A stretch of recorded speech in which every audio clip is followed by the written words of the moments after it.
Hi everyone, welcome back to Farrand Film.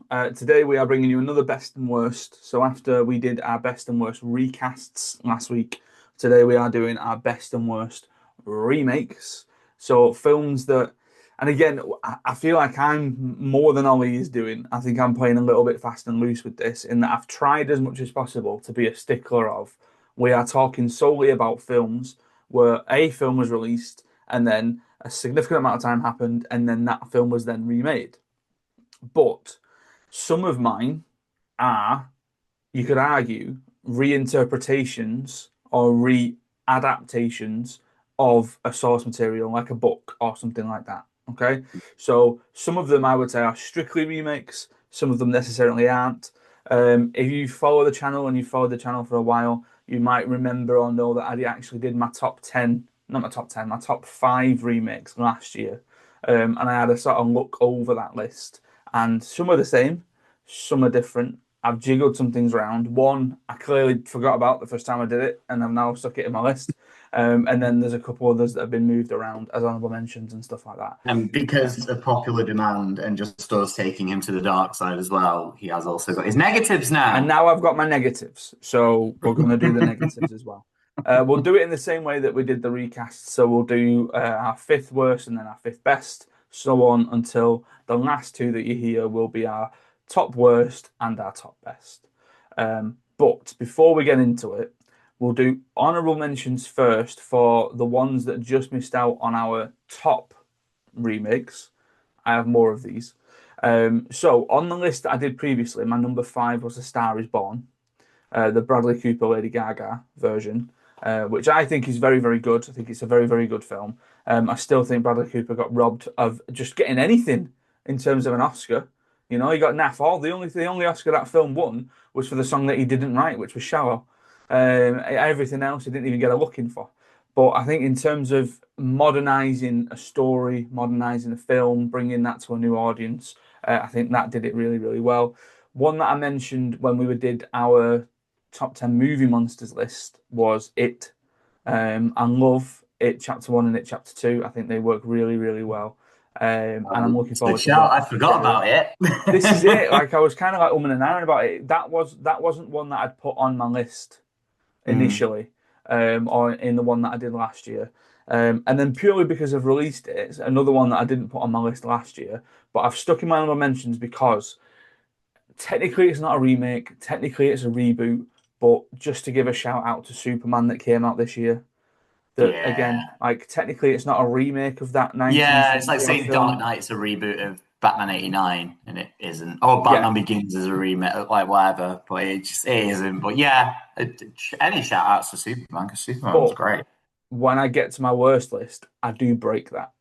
So Oh, we'll okay. get to that. But yeah, so again, I just wanted to do a mention to this year's Superman, the James Gunn directed film with David Corenswet in the lead. Like I, I maintain, and I had this back and forth conversation with one of my Year 12 students. He'll know who he is if he's listening. That he was so anticipating Superman. He couldn't wait for it. He was anything that was merchandise. He was sort of popping up. He was taking pictures of it. And he was sort of saying, like, I'm really excited, really excited. And I remember having a conversation with him where I said, but my issue with Superman is that he's possibly the most boring superhero in that yeah, he's a Superman. He can fly, he has lasers, he does all that kind of stuff. I mean, if you deep it with the comics, he's literally all powerful. Like, there's nothing physically that he cannot overcome. Yeah. So it was just a bit like meh. And then I have such an issue with the 1970 Christopher Reeve version in that like I thought it was a fine film. I thought it was just like, nah, probably not for me for the majority of the way through. And then the minute he decided to fly around the earth to sort of turn back time, I was like, that doesn't work like that. So Yeah. If he and can fly around the world fast enough to do that, why couldn't he fly fast enough to catch the missiles? exactly, right? But then that wouldn't even turn back time. It would just give you an extra 10 minutes. But at that aside, we'll do Whilst that. killing everyone on the planet as the planet suddenly stops rotating and they get Yeah, flung yeah. at It several thousand it miles an bothered hour. me. And then Yeah. somebody else said to me, "Well, you can't even say that that's bad because you've not seen the second one." And I was like, "Well, why would I watch the second one if I didn't like the first one? Why would I do that to myself?" The second one is a lot better, but Yeah, I'm all yeah. right, thanks. So yeah, so have you got any honorable mentions for your top 10 or your top five best ones? I literally only have the one positive honorable mention, and it was on my list for a long, long time. And then, very last minute, I remembered another thing that definitely counts as a remake. And I thought, oh God, no, I love that film. I absolutely need to include that. My honorable mention is 101 Dalmatians, the live action version. Okay, that's nice. Because I think, especially when I went through my too cool for Disney era, you just kind of forget it. 101 Dalmatians was one of the first films that I kind of came back to. And it's one of those proper sleeper cell films of Disney that you just forget how good it is. It's really wholesome. It's quite tight. The characters are quite easy to understand. The motivations are great. The acting's great. The animation is in its cheaper stage, but it kind of works. I like how kind of sketchbook it looks. And then they just decide to go a bit mad in the live action remake and have an absolutely star-studded cast of Jeff Daniels. Admittedly, Jeff Daniels we got before he became like this name synonymous with like properly serious acting, from Yeah, like Newsroom and stuff like that. But Jeff Daniels nonetheless. Jolie Richardson, Hugh Laurie, Mark Williams, and then to round it out, there's a bunch of other big names in there, but then rounding it out, Glenn Close as Cruella de Vil. Despite the fact that she is an Oscar-winning actress, or certainly not Oscar-nom, like Oscar-worthy Oscar actress, nommed. Yeah, Oscar-nommed actress, like she's just decided, yeah, I'm going to go through my panto villain art because why not? And yeah, she's the most cartoonish thing about that film, and I mean that in a good way. Like I don't think it is as good as the original. I do prefer the original, but like the fact that they still managed to make that feel unequivocally like a Disney film. I love the reference to the old cartoon as well, in Roger being a game designer and like the graphics in that being just the Disney animations, because we've all played those games, which are basically you've got some cardboard cut out Disney and like the Hercules game and stuff yes. like that. Um, and Lion King and Aladdin on the Mega Drive. Like we all remember those games, and it's like, look at the dogs chasing away from the hunter. And I'm always impressed in big productions like this where you just wrangle the hell out of animals, um, and it looks genuine. It looks like those animals are feeling emotions, and they're not. They're after a treat. But Yeah. in between the wrangling and the editing, they've done such a good job of making me think that Perdita is sad that her babies are gone. Well, I feel like I'm on a bit of a 101 Dalmatians sort of fatigue come down because it was one of the first things that Ellie latched onto. So we did that and 102 Dalmatians non-stop. Mhm. So I feel like that had sort I of do love that ended. there's 102 Dalmatians and 101 Dalmatians too. So there's two separate sequels. So it's 101 Dalmatians live action and then 102 Dalmatians that sequel. Mm. Yeah. Yeah, but yeah, no, it's a good shout. Right, my only honorable mention for my worst list, and this isn't necessarily a remake that I just didn't like, but I can understand why people didn't like it. Is the Josh Brolin starring Old Boy remake. See, I haven't watched it. It would probably be on here if I had watched it because I love Old Boy. Like, I mean, I like Old Boy. It's weird watching a remake of a film that has notoriously got one of the most mind-bending twists in cinema history, and Mm. knowing that that's the way that you're going to go, and sort of seeing it that way. I went to the cinema to see it, the remake. I thought it was passable for what it was. No one was necessarily doing an awful job at acting or anything like that. It was just one of those things where it was like, well, why are we doing it? Mm. Why do we need it? And there's a couple like that are on my list of the worst It does ones. feel Old Boy feels intrinsically Korean in a way. Yeah, Like it feels like the culture prevalent in Korea is the reason that that film is vaguely believable. Like other than the hypnosis stuff that's in there, mhm. because they always try and oh yeah, well hypno. I mean, I guess it's theoretically possible because they're just like using suggestion and drugging them up and whatever. But like the nuance of like how people are feeling in that film does feel distinctly not it doesn't feel American or English. So Yeah, it feels weird that you would take basically that same premise and Americanize it.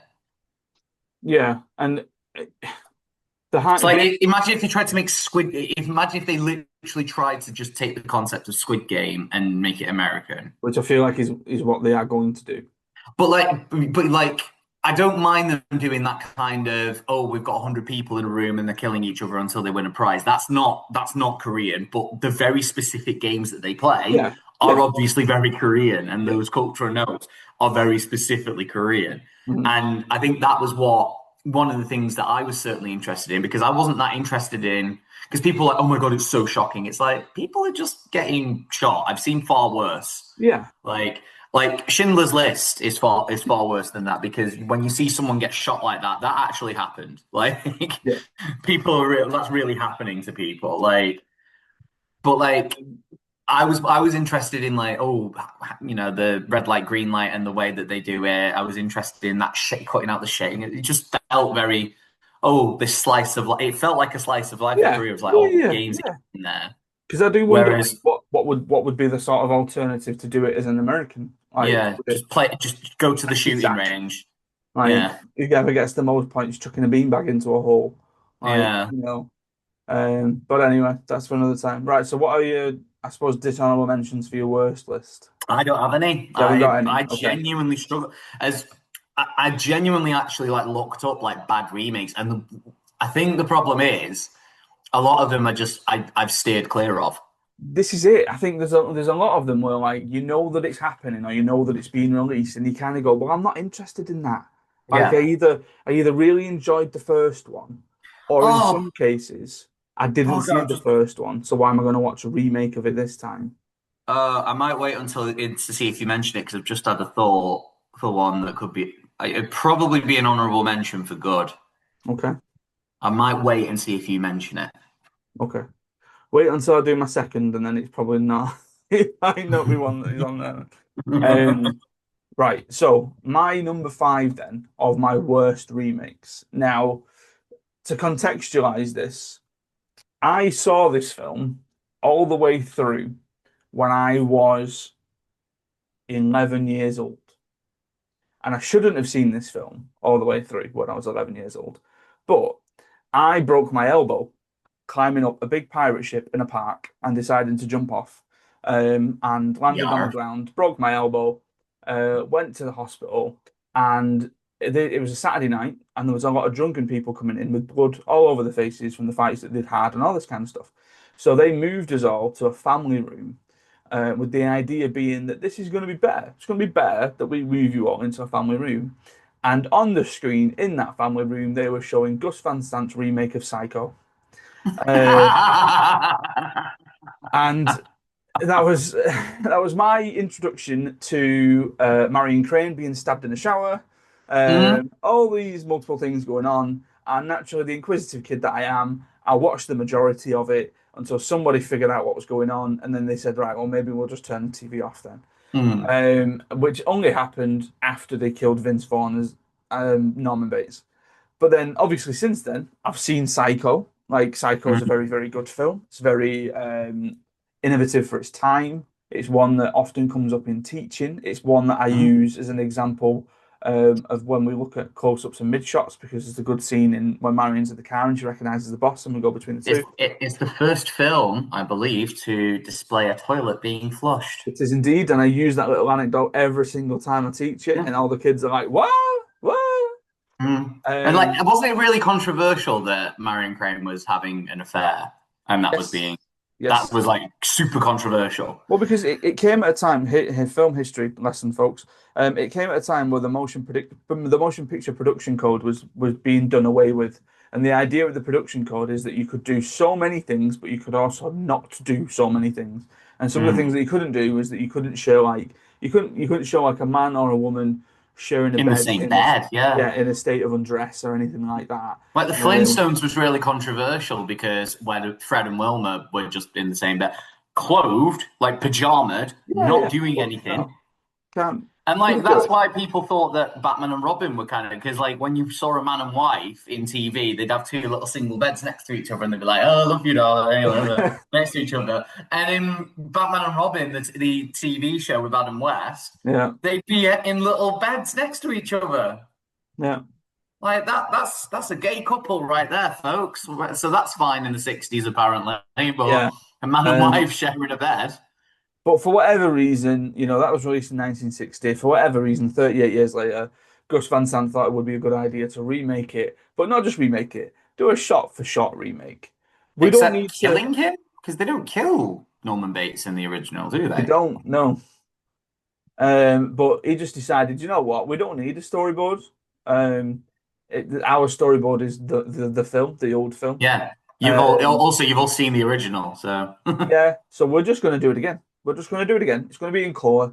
At which point, the stabbing sequence in the shower looks even more horrifying because it's actual blood this time that you're blood, seeing. yeah.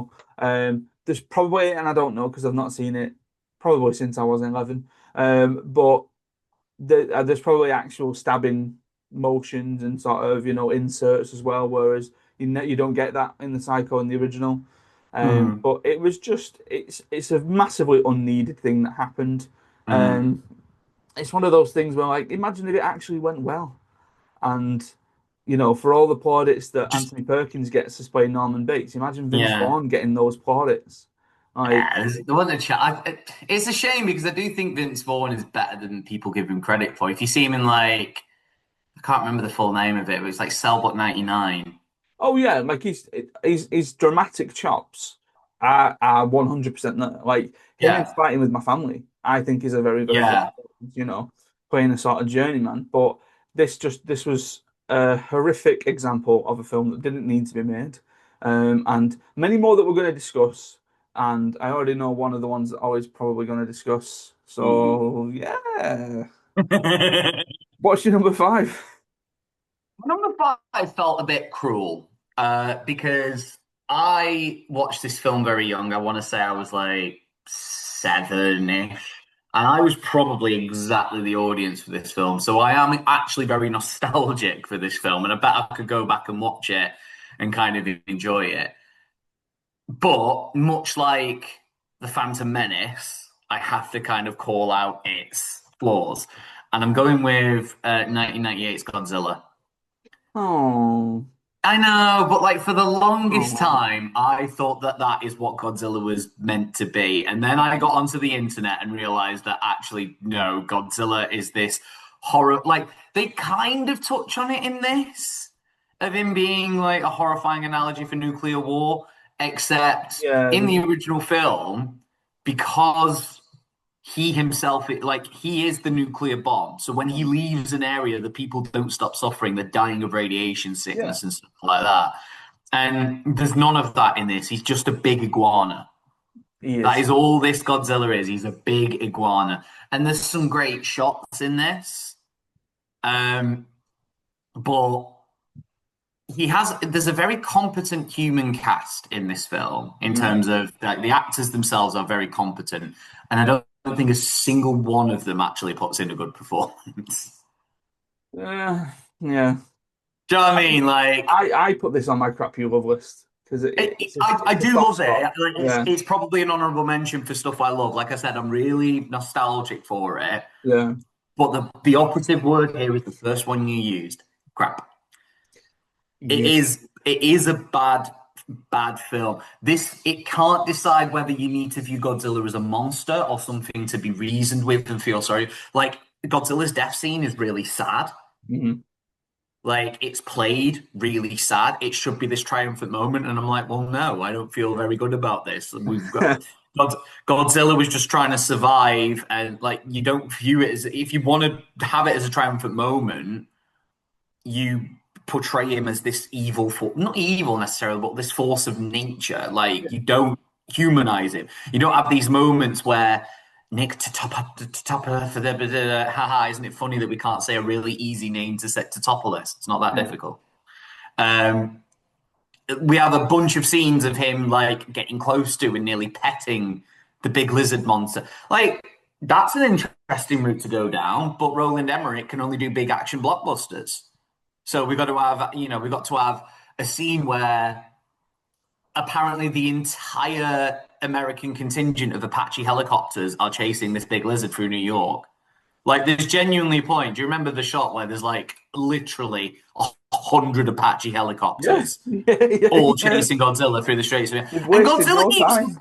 he keeps hiding. How does this giant iguana keep hiding? Where? Just Where hides is this behind the thing? building. Yeah, just like Sheets over his head. no, you can't see Yeah. me. And then it was so obvious. It was so obvious that Roland Emmerich loved the kitchen scene in Jurassic Park. Yes. Like I know. it's just but the CGI is worse, despite it probably having at least a similar budget to Jurassic Park, I imagine, because it's a big action. It might have had a little bit more. It might have had a spinch more by the time we get around Yeah, to it. yeah. So clearly we've got overworked um, computer animators because Spielberg was like, no, I want these things to look right. Um, and I've talked before as well about the really pathetic attempt to stick a finger up to Siskel and Ebert with the two characters in there, and they literally pointed out the beauty of this was your chance to get your revenge on us because we've been slamming your films repeatedly. And I will say, I don't think that's fair. Like, I kind of love Stargate. Um, And I absolutely adore Independence Day. Like they're schlock, but I don't think they try to be anything else. it had a budget of 125 to 150 million, it says. That's big for Uh, '98. they did a press scroll press was it a press screening or was it just a standard screening when they Hmm. released it in Madison Square Garden. There's Looking just around so like, much. oh my God. Yeah, there's just so many. Uh, I mean, I tell you what, it's a good job well, he did. just as a comparison, Lost World, Jurassic Park that came out the year before this, had a budget of 75 mil. So that's half of that budget. Yeah, And then and that's a far from perfect film, but the the CGI in that original looks the damn original sight. Jurassic Park had a budget of 63. Jesus. So And there it's you still some of the best go. looking CGI we've ever seen. To this Yes, day, it is still some of the best looking CGI we've ever it had. is indeed. So Godzilla.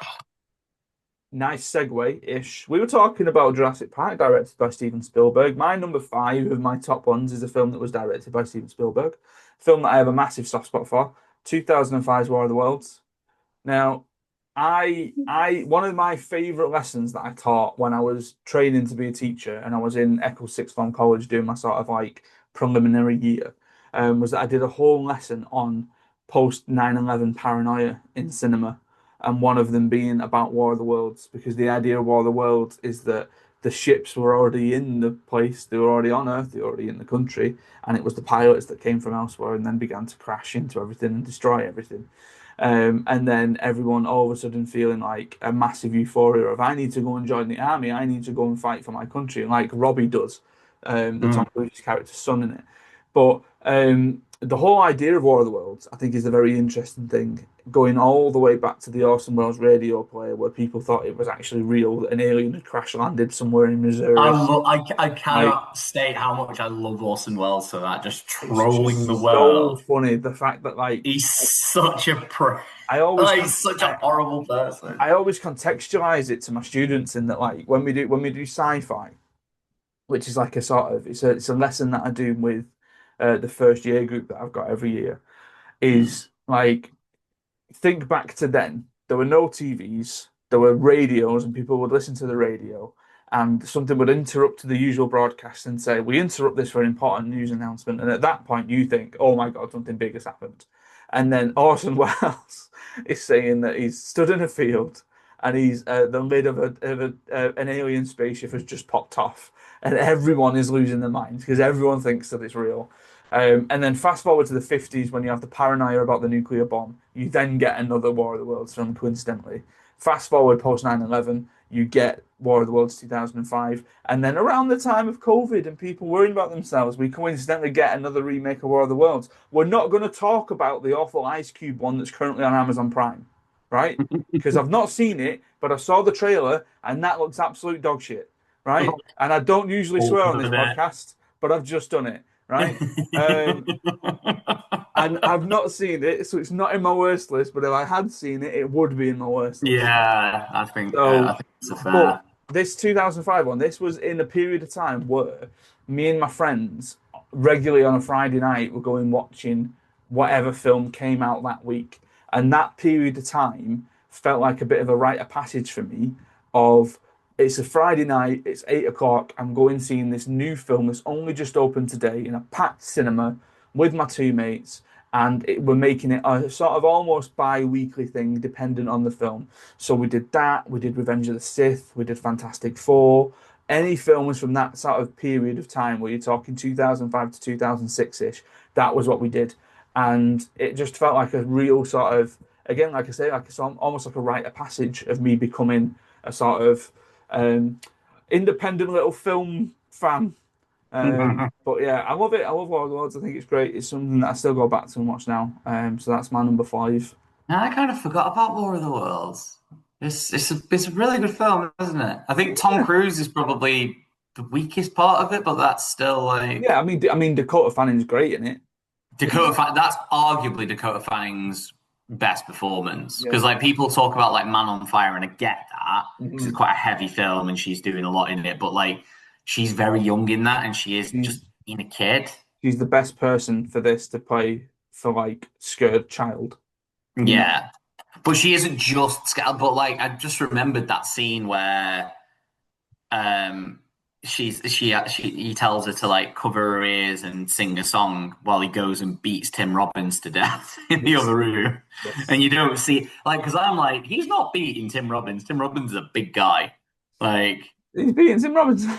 yeah, he's yeah. I like that you don't see that. I like I can't. I'm not sure how much of the law. Like, I know that the point they come in the tripods, they decimate Earth's technology, they get killed by the cold and stuff like that. I remember that. I don't remember if the original had them like harvesting our blood to help terraform the planet. I don't know, That to was be honest. I don't know that too was much quite about.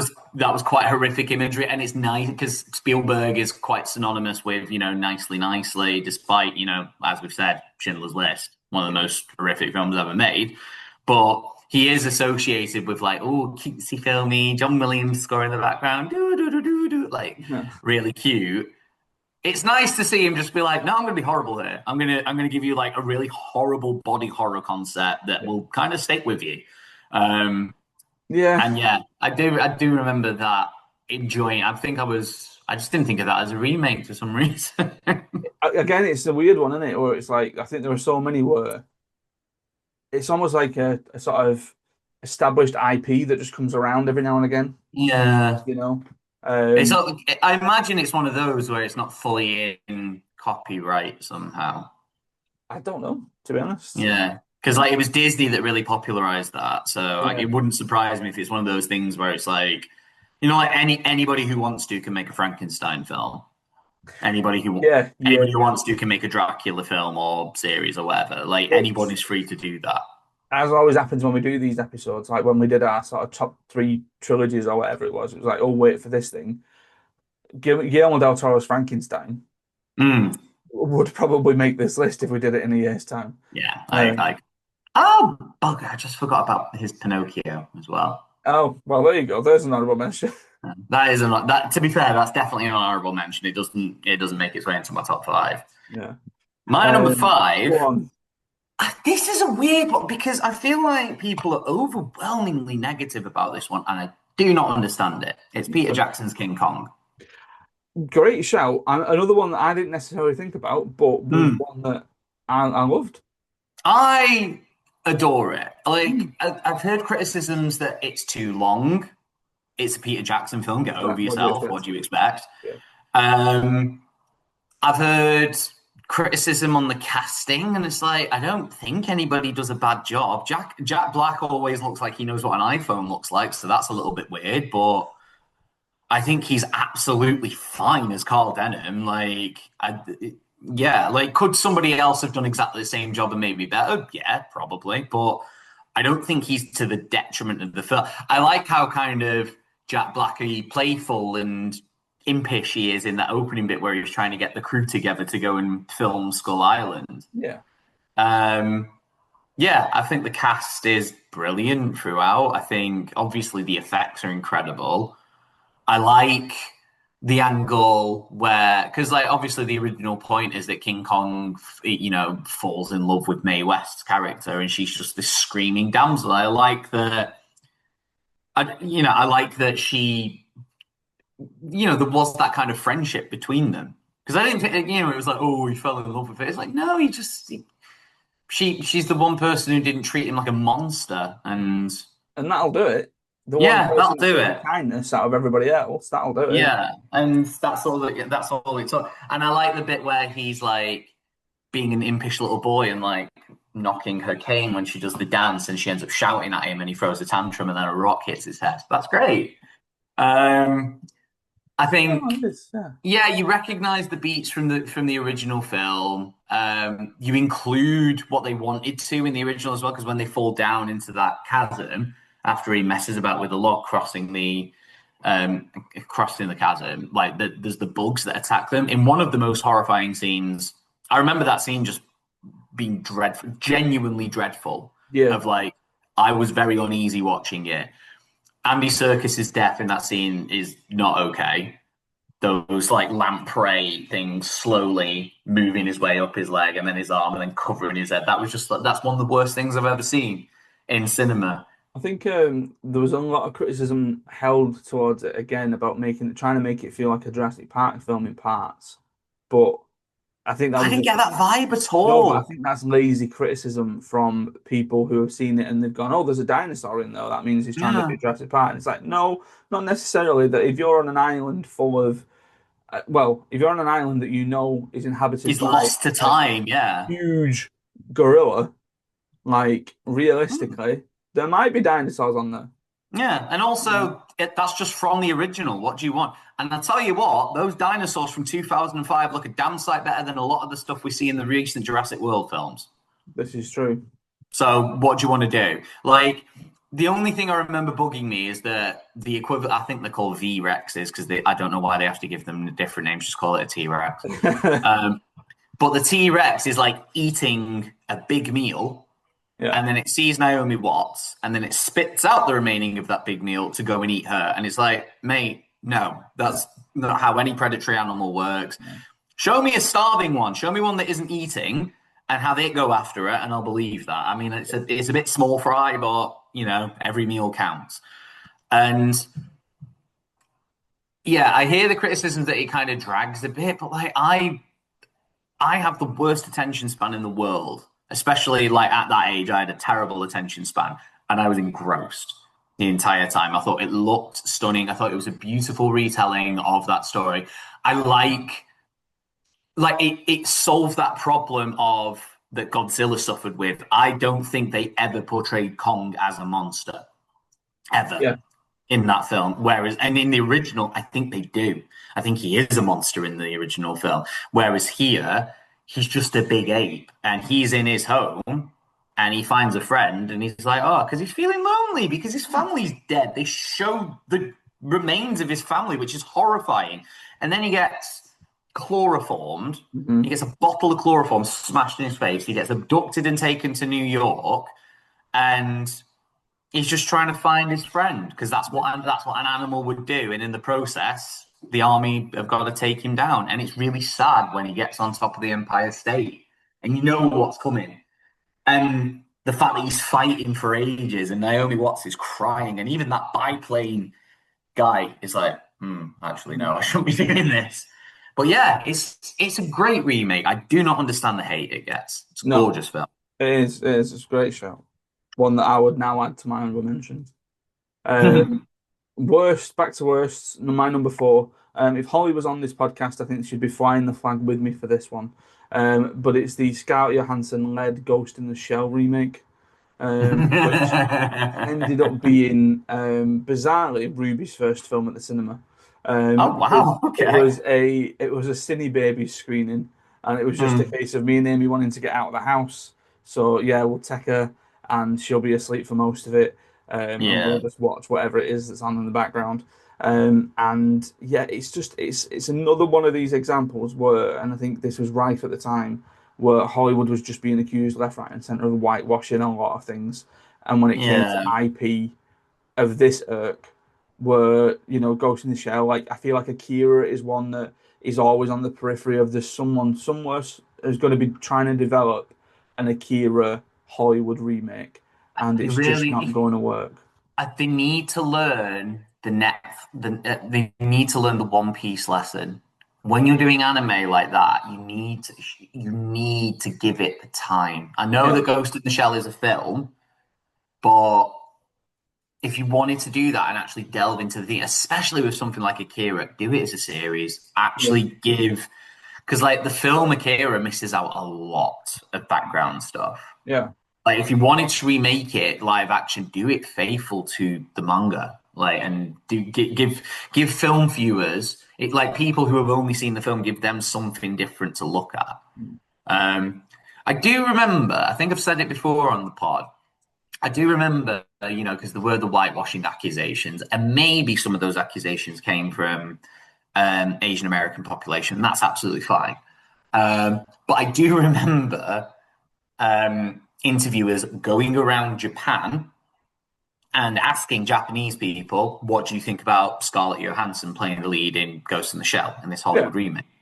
And pretty much all of them said, "Well, it's an American film industry casting American actors, so Hmm. that's fine." Yeah. I don't know how burgeoning Japan's film industry is, but if Japan decided they were going to make a Batman film, I imagine their Bruce Wayne would be Japanese. Yeah, yeah. The So counterpoint is if you're going to if you have got the opportunity to cast Asian actors, you yeah, should, and I do think these days they probably would. Having said that, I'd argue the best anime remake out there right now, I've not actually seen it, but yeah, I've heard nothing but good things about it, is One Piece.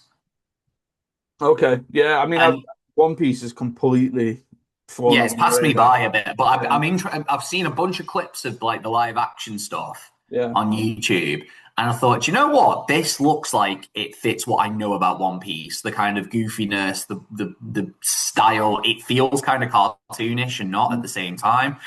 And they've cast Asian actors in there, but not exclusively because there are people of different races in there to a yeah. point as well. But like some of the characters where they have that anime look of, are you white or Asian? Some of them they've cast as Asian, some of them they've cast as white.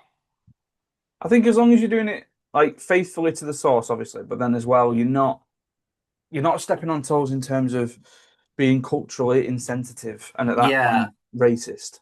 Um, yeah, I think ultimately though for this film specifically, it's a very cold film. They've gone more for the yeah. sort of like futuristic aesthetic for it rather than anything else. I think the key thing was that as long as it looked pretty, it was fine. Mm. Well, Um, I think that was the problem. Like, I've seen Ghost in the Shell. It's one of those like it's quite a weird film, the original. And I yeah. think the thing that makes Ghost in the Shell a compelling film is how well it's animated. So when you Mm. take that away, Then like all of a I sudden don't, I'd the argue rest of it's it not doesn't the most work. compelling plot, Ghost in the Shell. Yeah. Because I mean, to be fair, and again, whether this is cheating or not, I've not actually seen the original. But I've Mm, seen from what I have seen of the original in terms of like clips and like little snippets here and there, it just doesn't look like it is doing anything in terms of justice. But I feel like that's a yeah. conversation for somebody a bit more educated than me on what it is that happens and what goes on in that original film, and then who's seen this one. It's a very existential film because she is a robot, she's aware of it, but it's kind of that, what is it to be human? What is it to be alive? Yeah. What is it to exist and stuff like that, all whilst being this super weapon. I couldn't tell you what the conspiracy is in there off the top of my head because it feels kind of surface level, but It's because it's been a while since I've seen Ghost in the Shell. Like my takeaway from it was maybe I need to go back and rewatch it because maybe I was a bit too studenty when I first saw it. But like my takeaway from Ghost in the Shell was this is one of the best animated films I've ever seen. Mm. Like it's just this is almost like the peak of Japanese animation. It is to this day it is unbelievable. Right. Um, and the live action remake takes that away. So what's the Well, appeal? there you go. Which I feel like the live action remake is something that we're gonna carry on talking about. Um, Oh, maybe. maybe. What's your number four for your worst? My number four is another case of Hollywood taking one of those pesky foreign language films and thinking, oh, our viewers are too stupid to read subtitles whilst engaging in cinema. We can't possibly make them do that. I have talked about the good film here countless times. I missed the horror podcast a little bit because I would have talked about Wreck, the found footage film following a Spanish news crew and some firefighters that get stuck in an apartment building as people become incredibly aggressive and try and bite them, and it feels quite zombie. Like the idea of kind of found footage zombie is a great idea Mhm. if it's done right. Diary of the Dead did not do it well because the cinematography is too good and inexplicably too good. Like here, when he happens to get the right shot, it makes sense because he is a trained cameraman. Like you see it in like war footage. The camera operators are more than capable of capturing the action because they're trained to. So Yeah. it makes sense there. And also the camera operator Pablo is an established character in the film. Pablo's an absolute boy. Love Pablo. They remade it. Ads. I know, I know. Because Quarantine. I really like Wreck, and I've seen Mm. Quarantine, and I will say this now. It's not that I like it, it's just that I'm a fan of a mediocre horror film. So anything that is just like, eh, the I am a visuals are fan. I attractive. am a fan of a mediocre horror film that is its own thing. Yeah, fair enough. Yeah, yeah, yeah. Like a sleepaway camp or something daft like Yeah. that. That's a great mediocre horror film that hasn't tried to ride on the shoulders of giants. This is pointless. Like it's not shot for shot, but they take stuff from the second film as well and recreate those shots. Oh, okay. So I didn't know they did that. there's a bit in Quarantine. Don't know if you remember, but there's a sniper that starts shooting at him through a window Yeah. from outside. That's from the second film. That's not in the Oh, first film. okay. Uh, and it feels more rehearsed. It Hmm. feels like more like an actual film. Like I remember A one bit of too the things polished.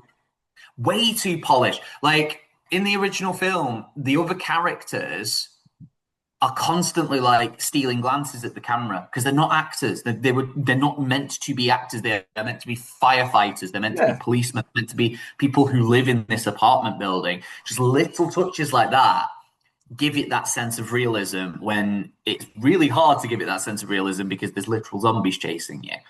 Um, but also they get rid of the interesting premise behind these zombies as well, because in Rex, spoilers if you haven't seen it, although it's a very old film at this point, so pause now, go and watch it if you haven't. In the original film, they go for this angle of demonic possession ultimately being responsible for it. And it's different. If you try and break it down, it'll fall apart, but all of them will. Yeah. Like, and then Quarantine was just like, oh, it's a virus. Yeah, it's a virus. It's like, oh, great. So we've And it's seen calling this. it quarantine. Yeah, you just Because it was one of these examples again of a horror remake around about a similar time where they were doing anything that was on TV that was popular. They were yeah. taking people from those shows, putting them in a film in the gap where they weren't filming that. Because Jennifer Carpenter leads this, who at the Mm, time was playing Deb in Dexter. Dexter, yeah. Michael C. Hall went and did things like Gamer, which I think is a good film and an underrated one. Um, but then straight away that came to my head for this were two films that were released in the same year, 2009, where you had Jensen Ackles in My Bloody Valentine 3D, and Jared Padalecki in the Friday the 13th remake. Oh So again, God. it was this thing of like any TV show that is popular, we're going to grab your actor and we're going to put them in something that isn't necessarily going to be star making, but it's just gonna we're gonna essentially capitalize on their star rising by putting them in this thing that already exists. It's an IP that already exists. Doesn't sound like any Um, of them worked. Not really, Really. no, no. Hmm. My Michael C. Bloody Hall is Valentine very 3D was far from a funny. household name. I think I know him for Dexter and 6 Feet Under. 6 Feet Under was first, and then he did Gamer, Dexter. Pretty much stuck around with Dexter. Did a couple of interesting films once Dexter had sort of gone away. Like Cold in July was quite an interesting thing. It was in Safe on Netflix, but again, it's this thing of like feeling like you can sort of grab the traction that somebody's got over here, Yeah, them over here, and it works, and it sort of does the same thing. But then with something like a Quarantine, as good as Jennifer Carpenter is, there's only so much you can do with a script and an idea that yeah. yeah, I think as well, she's not directed particularly because I don't doubt for a second she could easily get across the naturalistic yeah, look of how it's done. I just remember, I'm going to try and get the names up actually, because one of the problems of that is she's obviously an actress, yeah. first and foremost. Whereas I'm pretty sure the woman who plays Angela Vidal, Manuela Velasco, I'm pretty sure she was a television presenter. So yeah, and that works, that fits, doesn't it? That's the sort Yeah, of so yeah, she's it's easier for her to give a yeah. naturalistic performance because she is just there doing her job. Mm. And like all the other actors in there, they've really clearly workshopped the hell out of it to make these characters seem genuine. And I feel like some of that is lost in Quarantine to make it more of a film, Yeah. which ruins the magic of it for me. Well, you'll be happy to know that I have debated, and probably am going to do. I'm going to revisit all these genre lists that we did a while back now, and Mhm. probably do them as top fives. So do like a top five horror podcast and a top five action podcast and stuff like That'd that. be a grim one for me. Top five horror, like I that's want to do fives because I like fives as a format because it keeps yeah, I it like nice and five, but it's sort of just breezy. But there's so many horror films I could talk about. yeah, this is it. my honorable Um, men- my honorable mentions list is going to be like 2 pages. Right, I'm going to try and keep this breezy now because I feel like we've already done a lot of talking. So my number four on my top list is one that we mentioned off podcast. It's Dune, the Denis Villeneuve Part One. If you want to include Part Two, you can. God damn it, Dave! How did you forget about that? How did I forget How did you June? forget about that? How did I forget June? Come on, man. How did I forget June? Oh, Oh my God! but Where yeah, I would mean, if June you go? if you've seen anything of the original, it's Yeah, it's where would it go? It'd either be third or second on my okay. list. It'd either be third or second. How did I forget June? Oh dear. Oh dear. Oh my Christ! Um, Well, you forgot Danny Elfman. I forgot June. I well, think we this can is both. it. And like I remember going to see the first one. I saw it at IMAX because I feel like for the scale and the epic that it is, you need to go and see it on a big screen. Hmm. And I very, very much enjoyed it. It was one of those films where I think part way through I'd sort of resigned myself of I'm going to need to watch this again, and I think I did. But for me, like still, I'll still mention it to this day that Oscar Isaac's Atreides Rita. character, yeah, like head and shoulders above everybody else in that film. I think he was great. Yeah. And when I did my little end of year awards, I Yeah, was head like, and shoulders is a stretch, but he is great. well, I'm always a sucker for a villainous Stellan Skarsgård. So yeah, I know what you mean, but like when I did my little end of year awards that year, I was like, he's my best supporting actor. Like it did everything that it needed to do. June Part Two is great as well. yeah, Still reeling off the fact that I got to go and see that as a multimedia screening a week before everybody else, and then did a very dodgy review in in a London hotel room. But yeah, But yeah, I think it's great, and I'm really looking forward to Messiah because I feel Yeah, like this is going to be the thing that wraps it all up. And then, should we go back and revisit our trilogies list after Messiah, yeah, that'd it's be an going to be interesting. Think fairly high. has Denise said he's going to finish there? Because obviously the June books go on.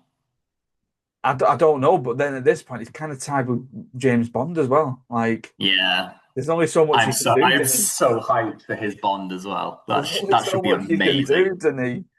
But yeah. Have a breath, lad. I need to genuinely go back and fully deep dive into the rest of his filmography because there's so much of his stuff I haven't seen. Like you've talked to death about Sicario, and I'm running out of reasons to not watch it. Oh, you need to do Sicario. I know from the clips I've seen, I know I would love Sicario. The thing that I find with the Denis film is I only really get to grips with it and sort of get my fully understanding of how much I appreciate it on a second viewing.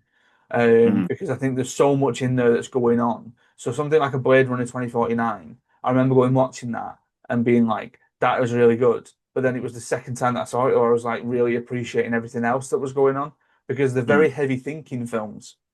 And sometimes by going and doing that, it then begs you to then try and go and see it again. I want to go and see it again. Like a similar one, not a Denis film, but a similar one that it's not left my head since, and I want to go back and see it again. I want to go and watch Weapons again because, like, I watched yeah, Weapons last week, and the way that it's structured narratively, I've not stopped thinking about it, and I want to go back and just to sort of now that I know the film that because it's this thing of similar to what Longlegs did, if you saw Longlegs, were mm. for me, the first third of Longlegs were like Silence of the Lambs.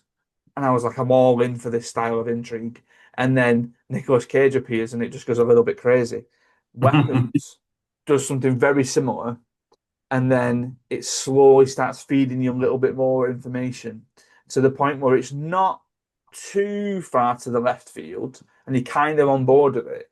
But then once you know where the film ends up, I think going back and seeing it again allows you to sort of go, Picking up on the breadcrumbs a all little right, bit. yeah, like this time I know where I'm going to end up. Just give it to me the way that it was intended, and I'll probably enjoy it even more this time.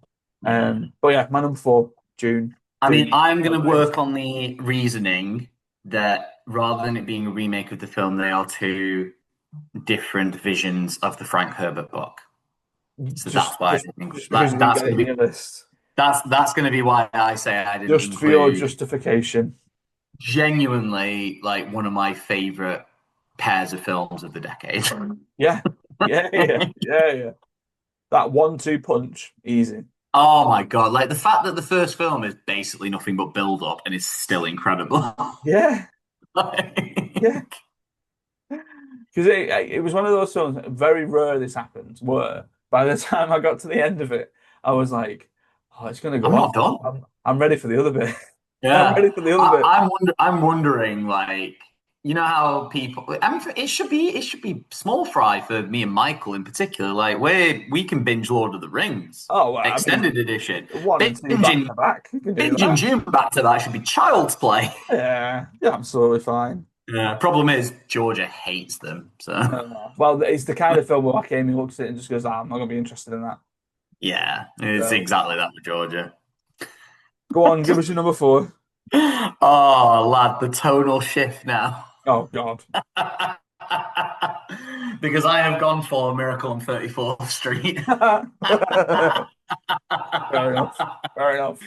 I mean, I've had purists, like, you know, there's plenty of purists who prefer the original version, and you know, I get that. I know that Miracle on 34th Street, the 90s version, is very cheesy, very lifetime movie. I kind of love that about it. Yeah. It's I think Georgia might run down or text me and correct me. I'm pretty sure that's her favorite Christmas movie. And up until we did the challenge recently of get a bunch of Christmas films in a bucket and pull them out at random and watch them, she had never seen it. And she Ooh. saw it. I'd seen it like several times Yeah. by myself and thought, oh, this is really great. And also, Richard Attenborough is just Father Christmas. I mean, Um, when it comes to casting Father Christmas, there's very few that have done it as well as that. Like mm, Dudley Moore comes to mind for the Santa Claus movie, but other yeah, than that, Richard Attenborough, gee, Richard Attenborough as Kris Kringle is yeah. genuinely. I look at that and think, was he too old? Was he dead when Harry Potter came about? Um, quick look. Give him googs. He might have been dead because I can't help but think. You know how she who must not be named for being vile to trans people. She He had only Robbie died in 20. Coltrane. He only died in 2014. He could have done it then. He could have Can you done not it. see him as Dumbledore? Yeah, he could have done it. Because he can be nasty as well. Like he can have some fight to him. We've seen it in Jurassic Park. We've seen it. I've seen it in 10. Is it 10 Rillington Place when he Oh plays yeah. an actual serial killer and he's terrifying. Um, but yeah, Mara Wilson as the skeptical young child, the Natalie Wood character, just everyone is on song in this film, and it's so adorable. And I love that, there's just a big evil corporation opposite the Macy's that we don't like. Like, and Macy's is this store of wholesomeness, and just, Alison Janney in a very small role in it as a parent who like has a go at a manager at one point. It's just such a nice, wholesome film. I think my soft spot for it comes from the fact that it blew Georgia away. She was just so happy watching this film. I She begin adores to get this the film. feeling that Attenborough may have retired in 2002. Nah, 2002 was his final film role. nah, fair So I enough. get the feeling that that might have been the point where he started slowing down. He had a couple of health issues shortly after that. I Well, think she reading is, thought of she had Robbie Coltrane in her head when she wrote about Hagrid. It would not surprise me if she had Richard Attenborough in her yeah, head when yeah, she wrote Dumbledore. Like, to the point where there's several roles he plays where he has half moon spectacles. yeah, yeah. Pretty sure Oh, this is one of them. Like, I mean, if I just put in Richard Attenborough Dumbledore, like there's surely, yeah, there's got to be someone who's like fan arted that. there's a lot of people saying like he would have fit perfectly. He would Um, have been perfect. yeah, I don't know if it was ever a choice, but yeah, yeah. Yeah, Miracle on Um, 34th Street. oh well, I Irish think Examiner from 2002. So Richard Attenborough has brushed off rumors that he'll star as Dumbledore in the next Harry Potter film. He said, "I'm too busy to be in Harry Potter." There you go. Oh, fair. Um, I think it's mine and George's joint favorite Christmas film okay. because it's in my top 10 and it is her favorite. I think everything else, like she hates Die Hard, she's not big on Muppets Christmas Carol. Does she love Home Um, Alone though? no, not Ah, really. shut up. No, Go no, on. she's with me. She's like, it's good. Basically, we feel about Home Alone the way we feel about Hamilton. It's Oh, good. okay. You know what I mean? You Okay. probably think I hate Home Alone. I don't. It's clearly a good film. It's nowhere near my best Christmas film. All right. Um, right. Now that we're into threes, do I want to do this back to back? I might do. I mean, basically, my threes have ended up being of the same ilk, in the same universe, in the sort of same blah blah blah. Oh, we can do it for one. It's your list. Well, we're in Disney live action territory now. I might. And my number three worst is a Disney live action remake. My number Okay. three best is a Disney live action remake. Yeah, back to back So him. I don't mind. okay. My number three I'll worst. try and back to back. To be fair, my three worst is a Disney live action remake as well. So Okay. this makes sense. Okay. My three best is not. Right. So I'm gonna do right. I'll tell you what, I'm gonna do my best one then, and then we can both do our worst one. Right? Okay. So my number three of my best five is the only Disney live action that I have on that side. Okay. Hmm. And I want to just give a quick shout out to Pete's Dragon because I think Pete's Dragon did it very, very well. Okay. But for me, the only one that works, the only one that really, really works well, and the only one that you can justify by saying should that film exist, is The Jungle Book. Fair. Because, and I think that is anchored by the Mowgli. performance of Mowgli. Yeah, he's In that, great as well. yeah, in that you need at least the one human character really to anchor the animals and be around the animals Support the and animals. anchor the animals. I've sworn once, I'm not swearing again, right? Basically, I think the rest of it spills off, and then to have someone like a Bill Murray voicing Baloo, I think works perfectly. Perfect. Yeah. And there's so much about that I love. And if you were to ask my parents, if you were to ask my grandparents, I grew up loving the original cartoon of the Jungle Book, and um, yeah, and when I went to go and see this, I fell in love with this because I think it's obviously it's the same story, but I just think the spectacle of it works as well. Mm. My worst one isn't your worst one because I know what your worst one's going to be. Um, my worst one is Beauty and the Beast because there's Yeah. nothing about that live action remake that I enjoy. Nothing. And Okay. it loses me straight away with Ewan McGregor's "Oh, Mademoiselle, blah blah blah blah," and they're like, "No, no, no, no. Let's just stop that, shall we? Let's just not. Let's just move on, okay?" Uh, And I don't believe Emma Watson is Belle. yeah, I don't believe that. Um, so it just loses me completely, and I don't like it, and I don't want to give it the time of day.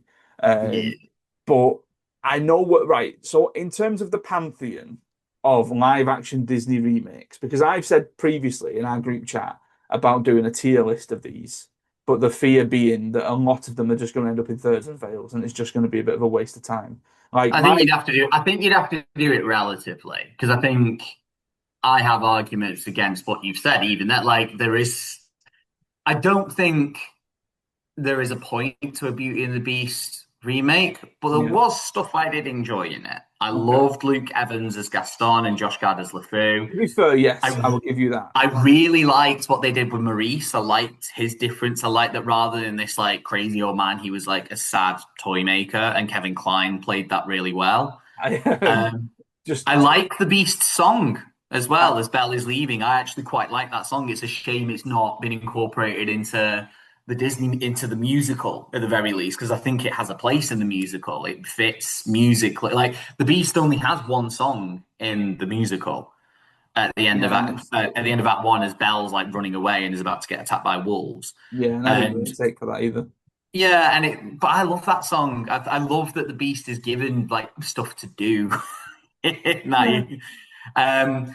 But yeah, I do think there was stuff to kind of enjoy in the Beauty and the Beast. Like, but I agree with your salient point of Emma Watson is not Belle. They just found a girl No. who's a nerd who likes books and thought, yeah, that'll do. And I always fight the corner for Aladdin. I think Aladdin is fine.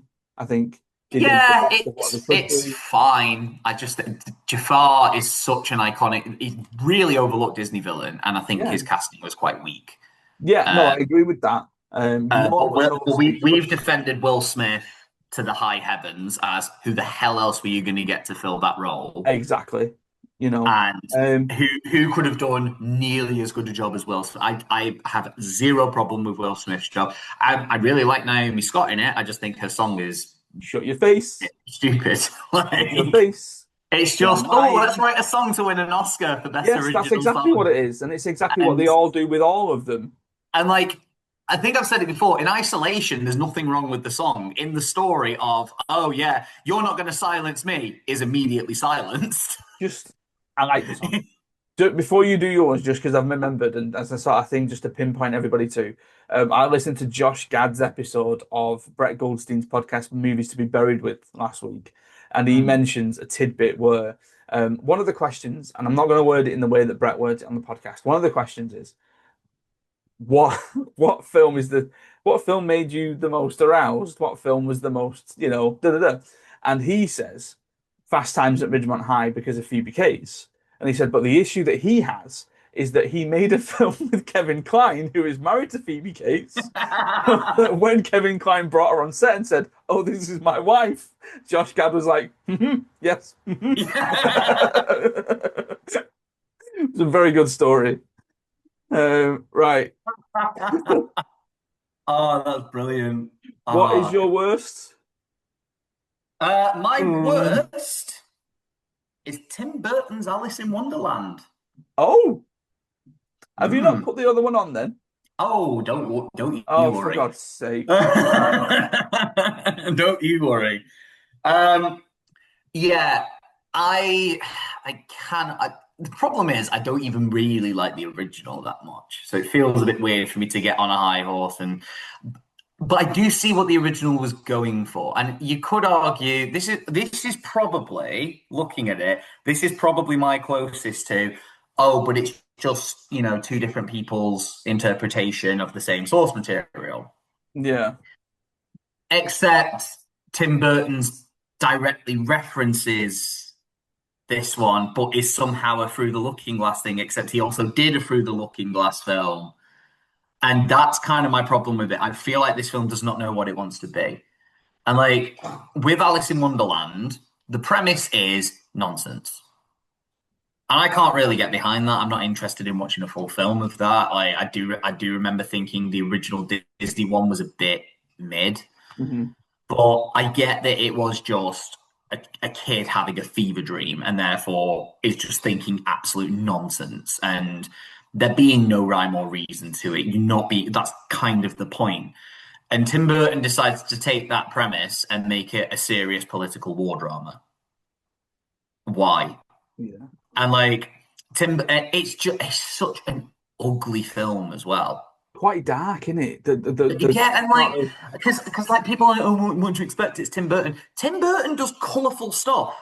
Like Nightmare, not Nightmare Before. Edward Edward Scissorhands Scissorhands. has its Yeah. moments of being really colourful. Beetlejuice has its moments of being really vibrant and colourful. Yes, he does do incredibly dark stuff like Batman, but that's because it fits the aesthetic of what's happening in Batman. Yeah. Tim Burton is, The darkness needs to fit the aesthetic of certain things, and I think it works yeah, for like stuff with like the Cheshire Cat, but yeah. doesn't necessarily work just for everything.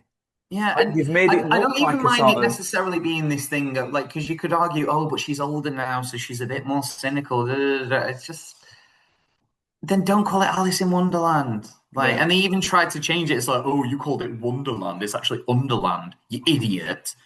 Like, why are you trying to turn this story into Game of Thrones Yeah, with ugly, ugly CGI and don't like Johnny Depp is vaguely entertaining but it's as the Johnny Mad Depp Hatter, doing his but Jack he's doing his Sparrow. yeah, he's doing his Tim Burton shtick, which I very Yeah. quickly got sick of. Between like this and Dark Shadows, I was Oh, like, I'm so fatigued on this Johnny Depp right now. Dark Shadows is awful. Like I'm so done with him being this wide-eyed, like, like, yeah, we get it. You can do that. You can pull funny faces. What is your third best then? My third best is not a Disney remake. To kind of Doc Horror. counter. It is Robert Eggers' Nosferatu. See, I've still not seen it. Oh my God. I've Oh I've my God. I've got it. I have a copy of it. I've just not Adam. watched it yet. Oh my God. Okay. Right? Yeah. It's because I just remember the point I realized that vampires are kind of frisky. There's a big element of friskiness behind vampires, and that is kind of important to get behind.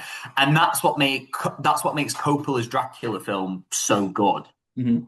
Is this undercurrent of like people feeling things that they shouldn't be feeling in Victorian England? Like that's great, and the fact that they incorporate this fully when the vampire looks like that and it makes sense, kind of.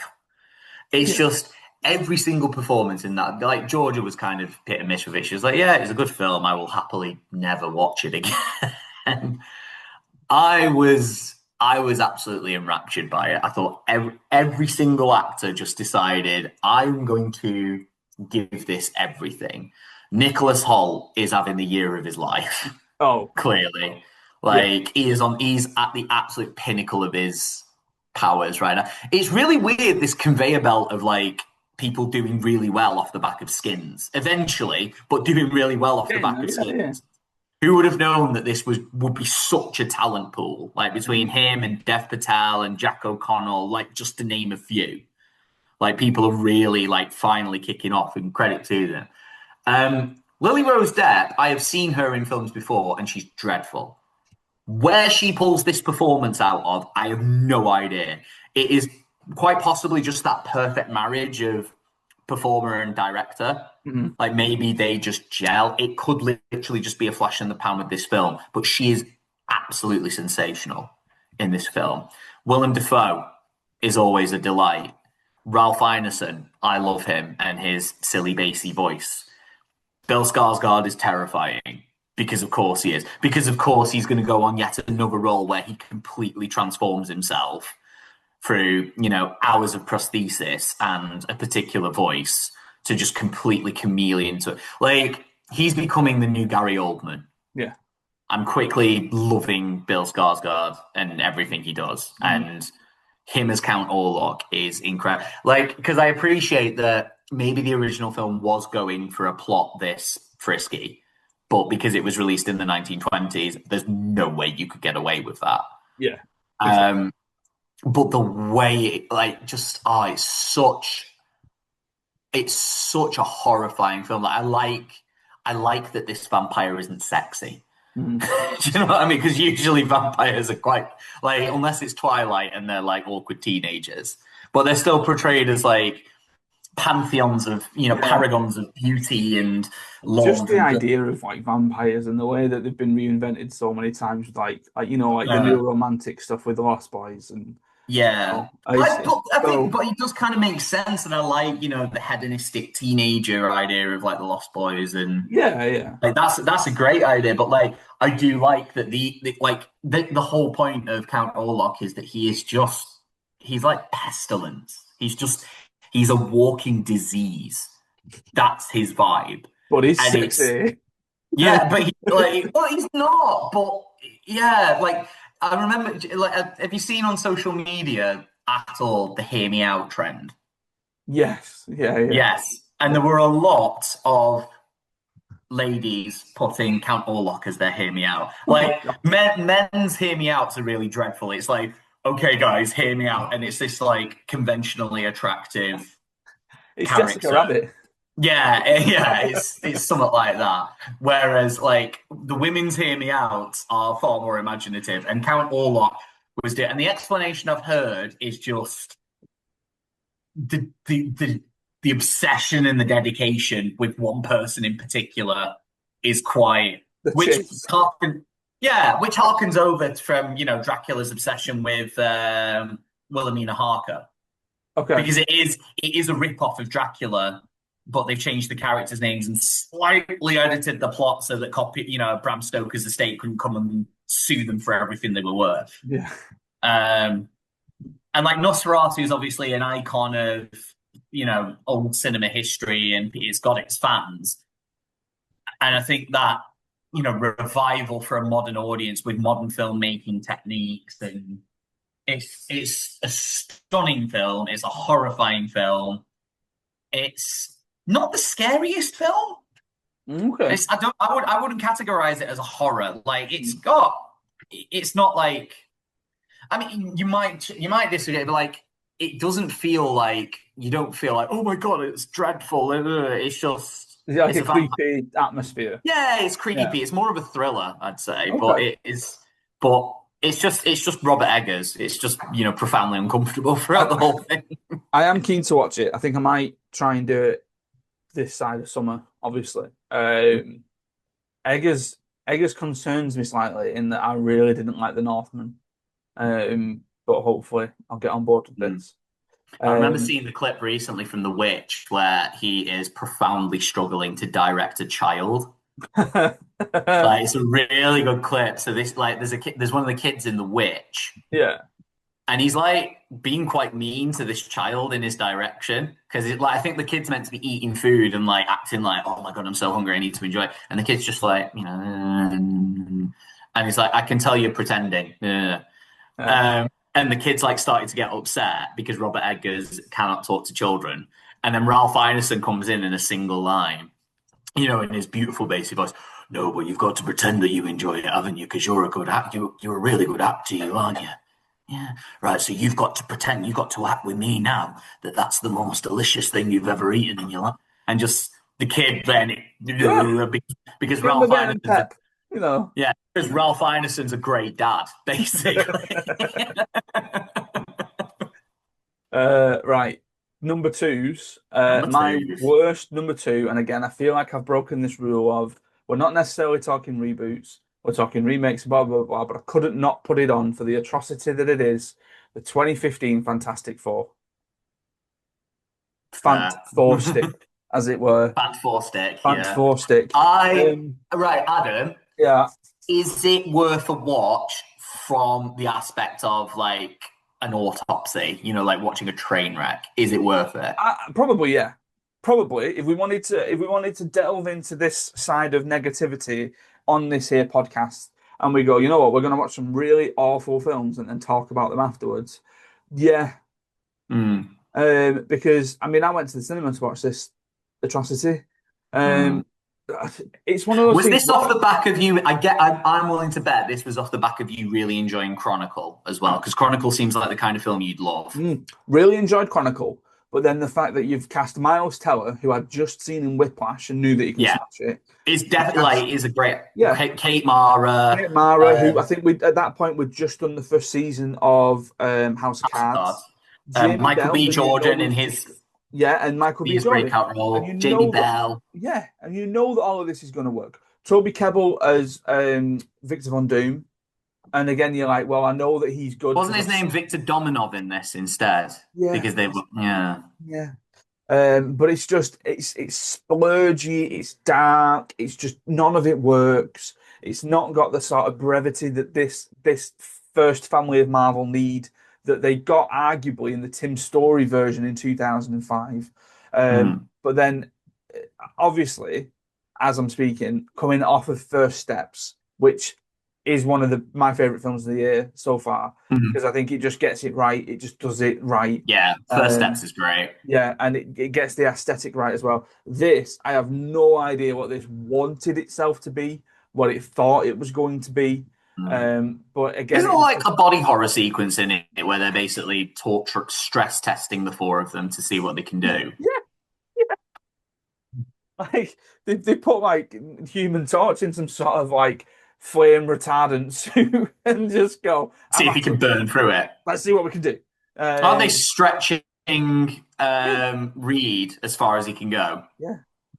It's just it's bizarre. The whole thing, the whole stuff is just bizarre and it just doesn't work.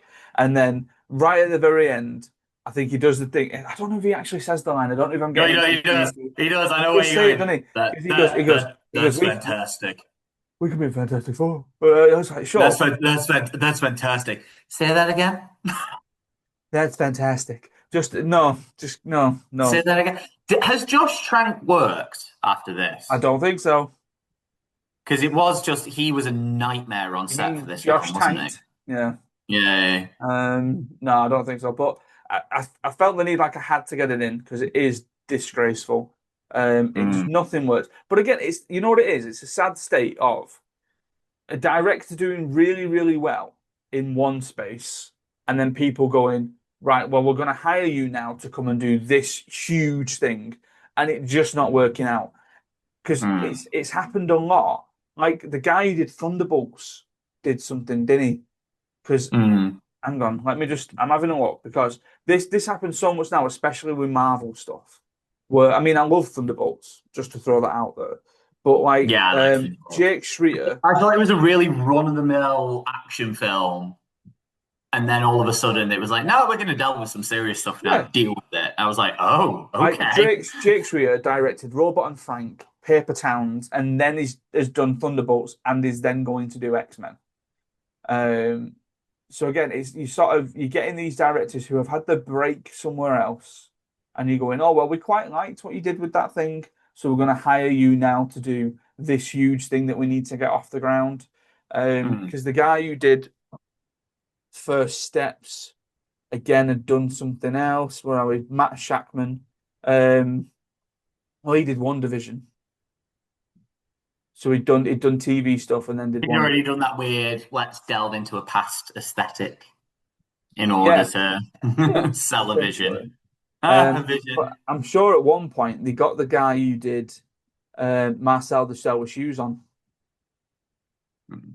to do one of them. Julius Owner, Cloverfield Paradox. So again, it's like people who have, the point I'm making is lacks without research. But yes. Mm. But yeah, so that's my number two. Fantastic Four. It's awful, don't go do it. Mm. What's your worst two? My worst, I want to set the scene a little bit. So it's the 1980s, and there's a huge legal battle going on for the James Bond rights because the Broccoli family have had a massive falling out with one of the producers, Kevin McClory, who argues that he had a lot of the ideas for Thunderball, which is one of those classic Bond films. If you've seen it, it's the one where there's a lot of stuff that happens underwater. That Spectre, the big bad criminal organization, steal two nuclear bombs in order to hold the US and the UK to ransom.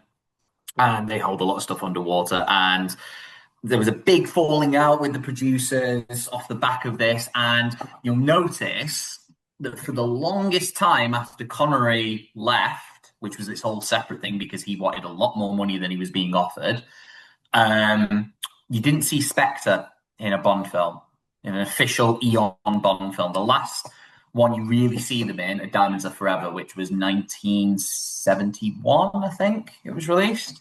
Okay. So for the longest time in the official Bond films, you would not see Spectre again until the film Spectre, which was what, 2018, something like that. Uh, Let me have a quick 15, I look. think. 15, I want to say. Yeah, Skyfall. 2015. Yeah, Skyfall is 2015. yeah. Yeah. So 2015. So that's what? Oh, that's nearly 40 years. Yeah, Or yeah. in fact, nearly 50 years that there's Yeah. been no, because Kevin McClory was big on it. The official Bond film that was released before what I'm about to talk about literally takes Blofeld, who's in a wheelchair, and makes him a joke in the opening section by Bond picking him up in a helicopter and then dropping him down a chimney chute, as if to say, it isn't officially Blofeld, by the way. They never name him as Blofeld, but it's a bald man whose face you never see, and he has a white cap. Hmm. Um, Meanwhile, Kevin McClory has tried to get the old band back together a little bit with Connery to make Never Say Never Again, released in 1983. Funnily enough, directed by Irvin Kershner, director of my favorite film of all time. No. Um, yeah. Have you ever seen Never Say Never Again, Ads? Nope. I'm very few and far between on the Bond stuff. Craig, I can Well, talk to you about. that's the thing that But makes me. So it is basically a remake of Thunderball. So you okay. take Connery, who Yeah. is now nearly 20 years older than he was. He's 18 years older than he was in Thunderball. So Yeah. in Thunderball, he would have been 36, 37, something like that, because he was 33 in the first film. So depending on when filming was, he would have been 36 or 37. Mhm. So he would now be in his mid 50s, but because it's Connery, he looks like he's nearly, he's in his mid 60s because he's always looked older than he actually is. Yes. And this was the first film I saw with Connery where he developed his trademark Esh. And Oh. it was incredibly jarring. So none of the original cast are back, Mhm. other than him. Right. You haven't got the M for, well, there wasn't an M at this point because Bernard Lee had not long died. Moneypenny has a single line in it as a completely different actress. A lot of the character, like they don't even call Q Q. They call him like the quartermaster or something, or they call him by his like actual name, Major Boothroyd. Yeah, no, he's Q. Oh no, Algernon. He's down as. Oh, good. Yeah, it's and then it is just such a weird film. Connery got a lot of his mates in for writing and music. Like the music sounds like it's from like sitcoms. Mm, It's a slog of a film. It is a really boring looking film. Like there's a trip that they take to the Bahamas for no reason because he's meant to be following a lead, but then yeah. nothing gets done there. He gets a phone call telling him, "Oh, by the way, they've left to go to this bit of like Europe or something." So the crew just got a holiday to the Bahamas. Oh my God. Um, They're always it the worst is films. it is, and because at the time they were literally thinking, "Oh, Roger Moore's getting on a bit.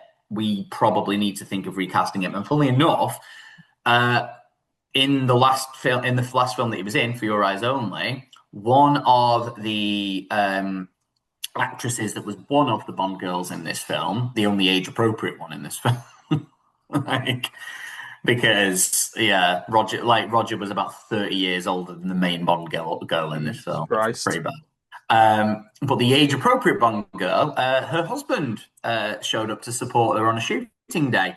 That was Pierce Brosnan. Oh, And they got to talking, and they were basically agreed he would take over the role. And yeah. this was in 1983. He was slated to do it a lot earlier than he was meant to, but famously he couldn't get out of his contract with Remington Steele, so he had to stick on with that Mm. for a while. And the Bond producers also panicked a bit and thought, "Oh Christ, Connery's coming back to do a Bond film. We probably need to keep a bit more familiar because." It's doing okay. This is off the back of The Spy Who Loved Me, Moonraker, For Your Eyes Only. Like Spy Who Loved Me, especially, is one of the more successful Bond films. Hmm. So they thought, for now, we're going to stick with the familiar. Um, and needless to say, Octopussy, the next film that was released, did quite well. And Never Say Never Again is regarded as one of the worst Bond films. Like it's between that and the original Casino Royale. But I think, to be fair, the original Casino Royale was a bit of a spoof film, so I don't think it Yeah, I is think fair to compare it. that's the feel of it. I think that it Yeah. wasn't intended to be Whereas like a this serious one. feels like a spoof film, but it Yeah, isn't. It's not a spoof. And like the scene where Bond goes to a casino, they end up playing video games yeah. because they need to modernize it for like the whole point is that the villain is holding a charity for kids and therefore there's a bunch of like arcade machines in there and they play like this weird. I'm going to read off some of the actors for you because you'll be surprised at some of the people who are in this. So Max von Sydow Hmm. is in this as Blofeld. He's not the main villain. Okay. You just got him in for like 2 lines and then he's done. Kim Basinger Right. is in this. Edward Fox Hmm. is in this. Rowan Atkinson is in this. Like, there's some names. There Yeah. are some names in this But it's film. just a mesh of things that It just is don't just, work. it's dreadful. Like the music is awful, Mm. and Connery just looks so bored to be there. And like he gets a renaissance. Like when he starts going full silver haired and getting a beard, that's when it gets good again. Yeah. Like But in his highlight, when he goes for like Highlander and The Rock and films like that, like he's clearly invested again yeah. in his performance, even if some of them are a bit weird. But this, he was tired. He was so clearly there for the paycheck. It is a garbage film. Eesh. Well, on to best. Not the best. My number two best. A remake of a 2002 Hong Kong film called Infernal Affairs. I've picked Martin Scorsese's The Departed, which is an Ah, okay, incredible film. yes, yes, yes. I That should actually, be on my list, but the first 18 rated film that I went to see at the cinema really. that I paid for. And I didn't realize because me and my mate had gone. We'd seen the trailer for it. We'd seen the sort of, and it was released in 2006. So we were 16. We'd seen the trailer. We went to the cinema. We saw it up. We knew what time it was on, all that kind of stuff. The rating had completely passed us by. we just went to box office and said 2 tickets for The Departed. There you go. We go in. BBFC certificate comes on 18, and we both like, what? We just got into an 18 without even like realizing and trying. Like we just come and watch this film. And it was stunning, absolutely stunning. Like Mark Wahlberg is superb in this film. I Everybody's arguably, superb in this I mean, film. yeah, everybody is. Mark Wahlberg specifically as Sergeant Dingham is fantastic. Um, but like Leonardo DiCaprio should have got a lead actor nomination for this easily. Like Matt Damon Yeah, again, fantastic. Martin Sheen perfectly cast. Alec Baldwin's character, great. Vera Farmiga, again, just yeah, works. And it's that idea of similar to what I was saying about weapons, where the way that the narrative is structured. Now it's a different narrative structure to weapons. Weapons very much takes you down a route of we're going to show you this part that associates us with this character. So like we see Justine's story to begin with, and then we move to mm, Archer, then we move to Paul, then we move to whoever, and you see things that have already happened again, but from somebody else's point of view. Whereas what The Departed does is it plays off the fact that Leonardo DiCaprio and Matt Damon don't share a screen until really, really late on. They don't share a scene mm. together until really late in the film. But you know full well that they are intrinsically linked through the Yeah, things that they are because doing. they are looking for each other. 100%. And it is so well executed. And Mm, I really resent the people who say that this is an answer to a quiz question. In that the question is, which film did Martin Scorsese finally win an Oscar for? And you're going to get people writing down things like Taxi Driver, Goodfellas, Raging Bull, all this kind of stuff. But actually, the answer is The Departed. And I think that does it a massive disservice because, in its own right, this is an excellent film. yeah. My favorite film. This isn't like Leo's Oscar where he shouldn't have got it for the film he got it for. Like, Exactly. Like, I'd argue the toss that he should have got it for this. I'd even argue and say that he probably should have got it for Wolf of Wall Street, but he got mm. it for being on the ground being I would make by an a argument dog. for Gangs of New York as well. Yes, Like, but he got it for being on the ground limp for the majority of the film. But yeah, it's a Farrand 3. surprisingly funny film, Oh, it is, but this it's as it's well. really darkly comic because it's like, Yeah, why did you hit that guy? Well, I don't know. You just said something to me. Yeah, but he's not your guy to hit. I can hit him yeah. because I know him, but you can't There are hit. guys you can hit and there are guys you can't hit. Yeah. Have you heard Matt Damon talking about an actor you didn't name here as well, Jack Nicholson? Yes. This is for me, this is his best acting role because it isn't just him doing the same Jack shtick. Like I Yeah. love his shtick, Yeah. but there are some films where he does dial into something. I think A Few Good Men is one of them. Yeah. And I think this is one of them. Like he really, because like you hear about a lot of the stuff. Because it's very obvious as well that Jack Nicholson's best acting is probably actually stuff that he does off camera. In terms of he has ideas for where the character could go, where the director goes. Oh, I hadn't thought of that. Yeah. But you Have just you know seen? that that isn't the case with Frank. Yeah, no, well, it is because have you not seen the Matt Damon I've interview? seen the Matt Damon thing of the Yeah, if you just keep but the if you camera leave rolling. but if you leave the camera rolling, Yeah. like, It's so like yeah. every single like that's such. I mean, a you forget how good an impressionist Matt Damon is. He's really like every time he whips out an impression, it's brilliant. But B, like you could just see him. He's like, what if it was a woman instead? That makes it more menacing. But if you leave the camera rolling, She I fell could for me. say, yeah, she fell funny because I've done this a bunch of times before. Now we could leave it right there. But if you leave the camera rolling, So good. like and every single one, it's just like, yeah, you're right. I mean, it's funny, but it's also horrifying that Frank Costello knows how people fall when you shoot them a certain way, is willing to do it with a woman, thinks about sex whilst doing that, Mhm. has one of his minions kind of call him out for that being sick, whilst pulling out a hatchet to chop this body to bits. Just a Like, normal conversation between two people in the midst of killing somebody. yeah, and like when he's having that conversation with Leo, and Leo's getting quite angry because he's being accused of being a rat, and he just randomly pulls out a gun. Yeah. That was Jack Nicholson. That was not in the script. So He just pulls out a gun, and that's the point where you see Leonardo DiCaprio be like, "Jack, what are you doing?" I'm sorry, I'll do it your way. Yeah, Uh, that I mean, it's very like because I've said this to defend certain because there are certain actors who just do their own thing very yeah, clear, and Jack Nicholson could be accused of being one of them. I think this is evidence against, and A Few Good Men is slightly as well.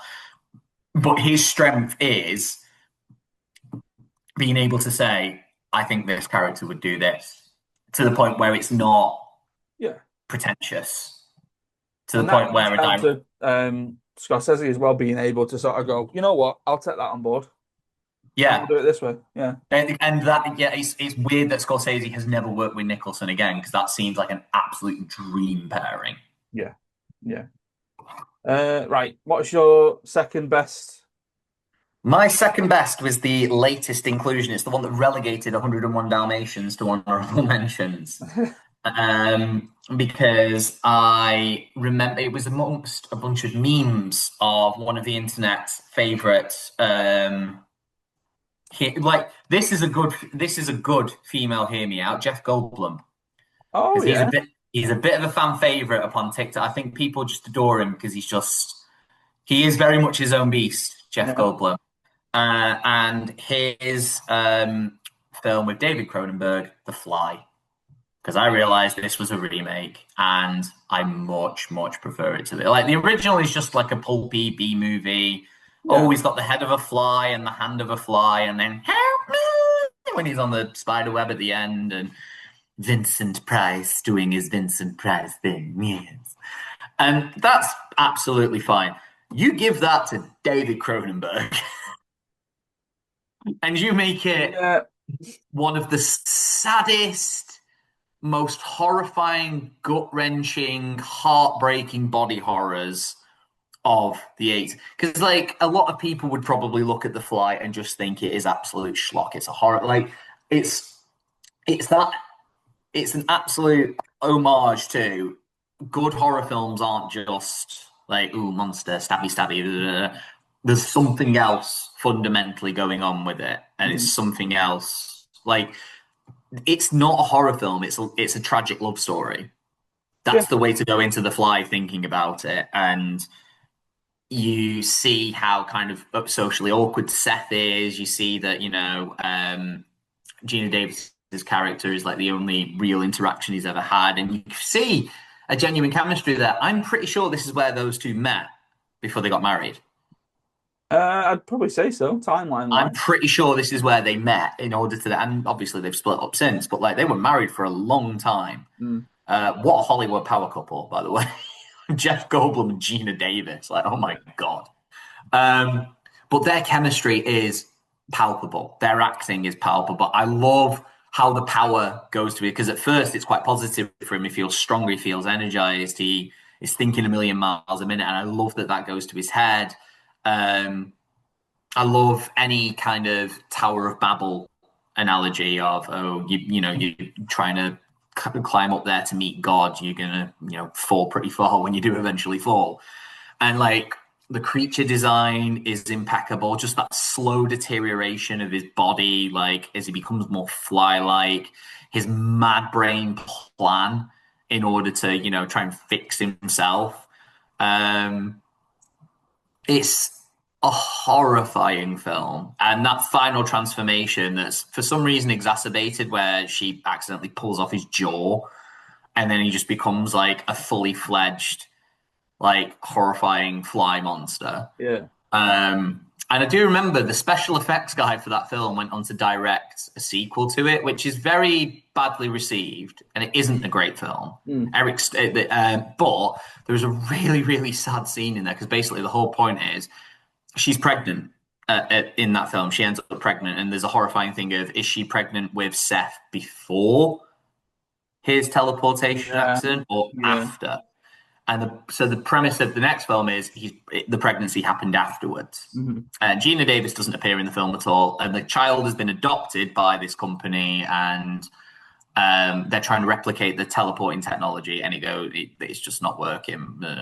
And there's a really horrifying scene where because he's kept in a lab, there's this dog that he has as like a companion, Hmm. and the dog is a test subject, and they send it through the teleporter, and it goes badly wrong Yeah.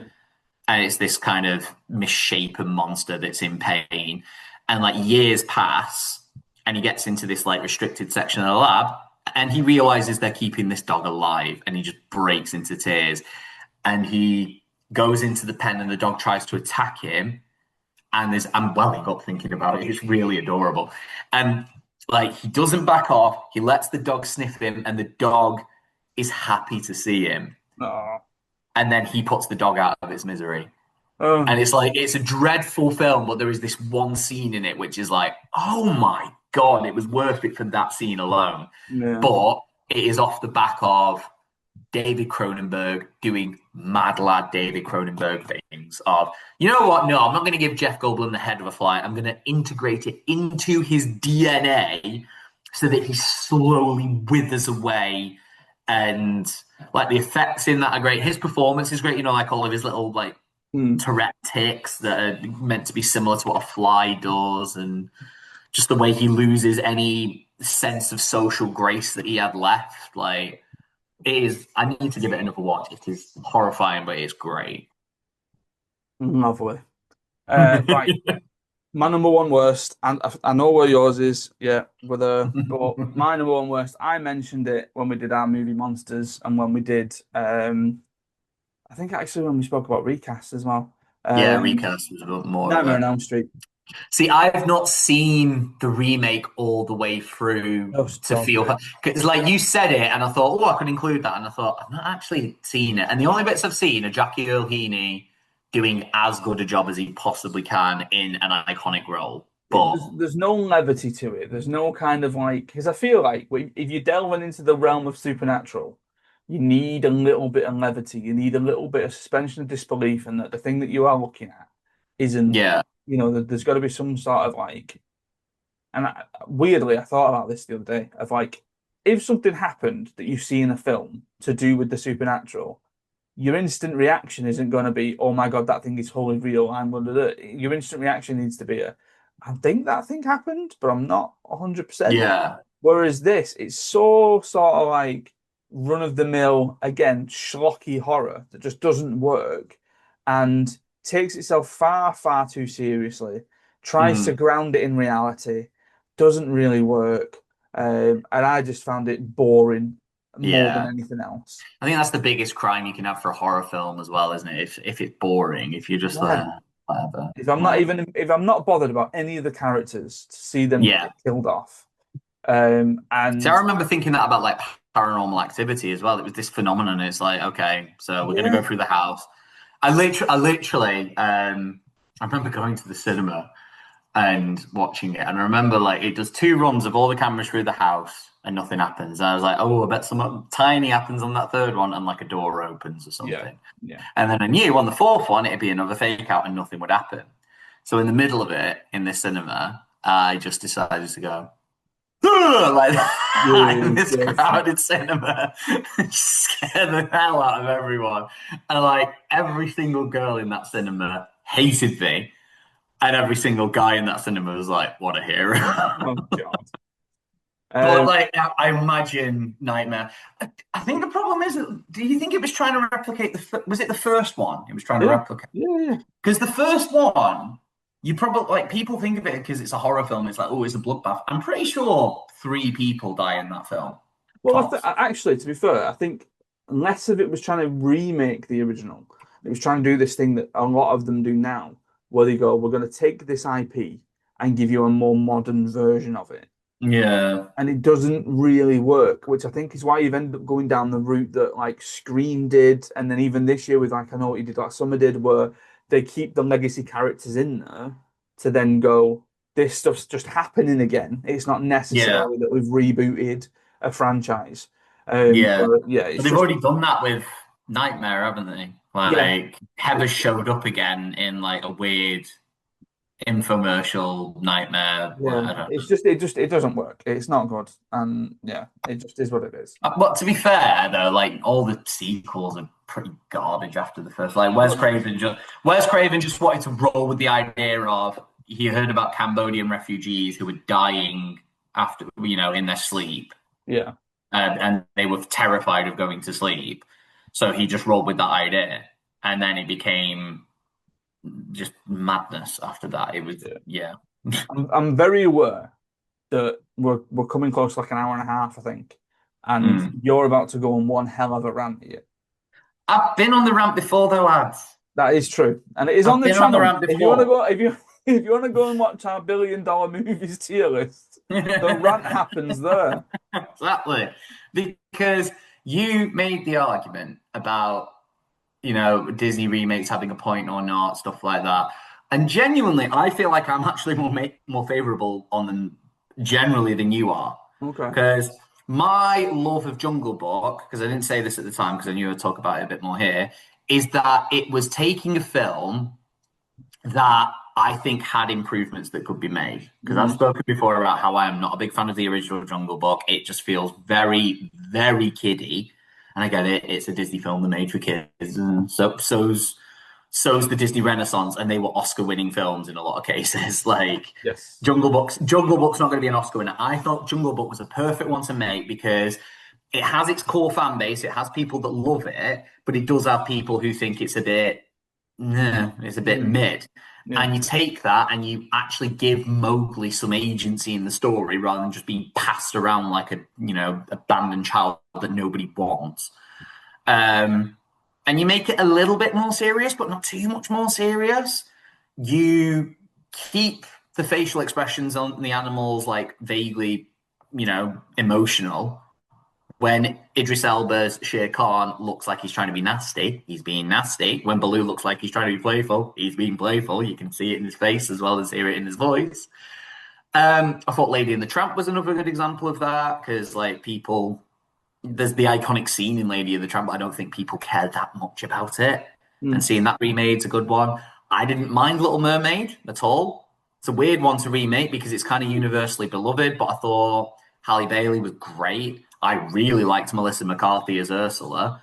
Thought the rest of the casting was a little bit fine, but I liked the setting. I liked how it looked. It looked still quite nice and colourful. The only thing I remember being genuinely bad was Javier Bardem, which is weird because yeah. I love him as an actor.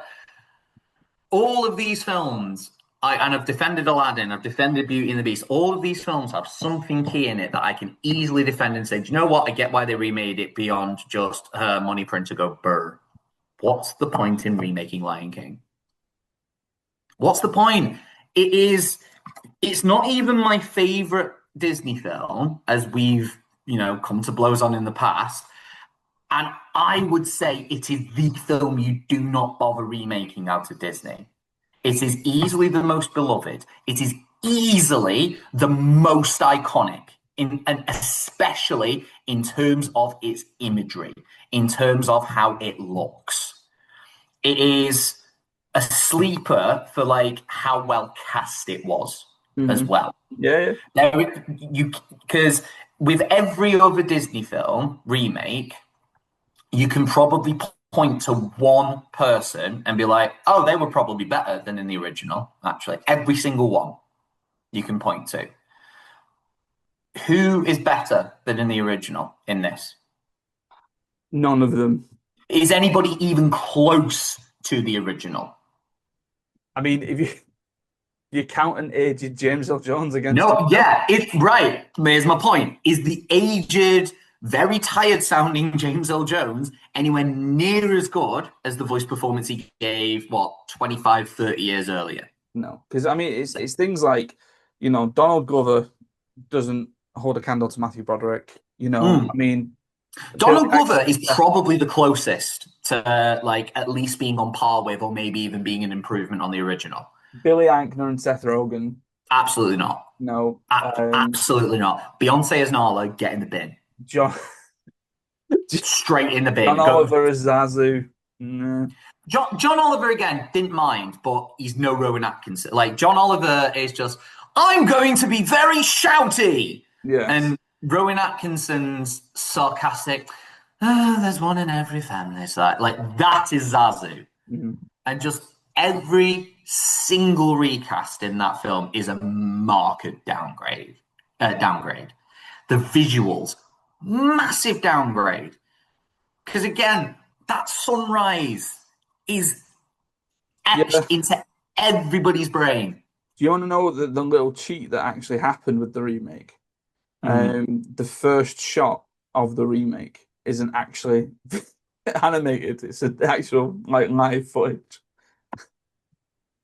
Which because why? they went on some sort of like expedition or something to get reference photos, and John Yeah, Favreau shot a little bit of the sun and just in the included sky, that. and then Yeah, included that right at the beginning of the film, and then that's we came out and just was like, you know, what's a really interesting tidbit? That's not CGI. that's not interesting. That's annoying. And it's like people refer to this as the live action remake. It's not live action. No, it's really not. It's not even live action. Like at least I get why you call Well, the Jungle Book live action this because is the there's a one person in thing. it. Golden Globes nominated this for Best Animated Feature. Yeah, no, absolutely not. It is so pointless. The music all sounds worse.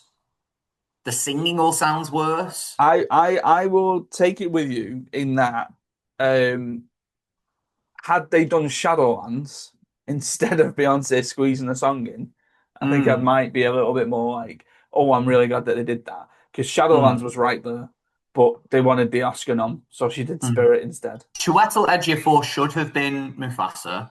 You give him He Yeah, Lives in You to yeah, sing because I think he could sing that quite yeah. well because it's quite an easy song. Um, Whether you want to make Rafiki a woman, although Jonathan Kone is a great actor to get in there, so why not? Be prepared is the single It biggest step in that film. absolutely disgusting. And just, again, like this crusade from John Favreau to approach this with an angle of realism. So like, I just can't wait to be king. They're just like running away, and blah, blah, blah. Mm. There's none of that fun animation. There's none of that over the top stuff. Zazu doesn't go over the edge of a waterfall on a tree, and like all of the cartoony stuff is gone, and Yeah. all of that iconic imagery, all the gorgeous changes of color shade and everything to really highlight, no, you're in the elephant graveyard now, and this is dark, and this is dank, and it is foreboding, and it is a bad place. It doesn't look any different. It all looks like a horrible dust, but like. There's that moment where Simba's meant to look over the horror that has been wrought on the Pride Lands, and it looks the same. It looks the same. It's like, oh my God, what has he done? Nothing. Well, let's talk about stuff that we actually like then. Let's do Let's that, talk shall about we? our favorite remakes. And mine is The Tree, The Hill, whatever it is that I will die on constantly.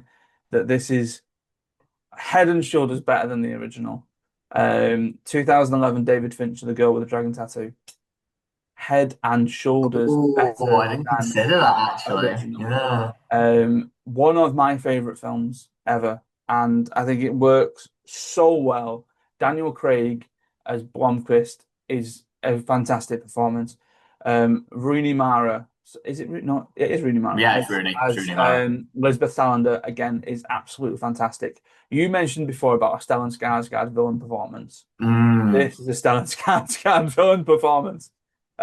But it just everything works. It fits the Fincher aesthetic so well, yeah, and so cold it's and so cold, and it's so sort of not necessarily dark, but weirdly quite light, but then dark in the atmosphere that it's trying to create. And it's just yeah, one of those classic mystery thriller storylines that's running yeah. through it, and something that I think just ekes and sort of seeps out intrigue so well. Like I love Mm, it, and I do like the original version of it. The original version that actually wasn't intended as a film was actually the Millennium series was released in Sweden as six episodic yeah. as a It's not series. Michael Nyqvist and Numi Rapace, isn't it? Yeah, yeah, who again are extremely good in Really good that actors. Yeah. version. And then when by the time it came over here, we got it as a film where it was sort of squished together. They took a Mm, lot of stuff out, but then they released the extended versions again after that.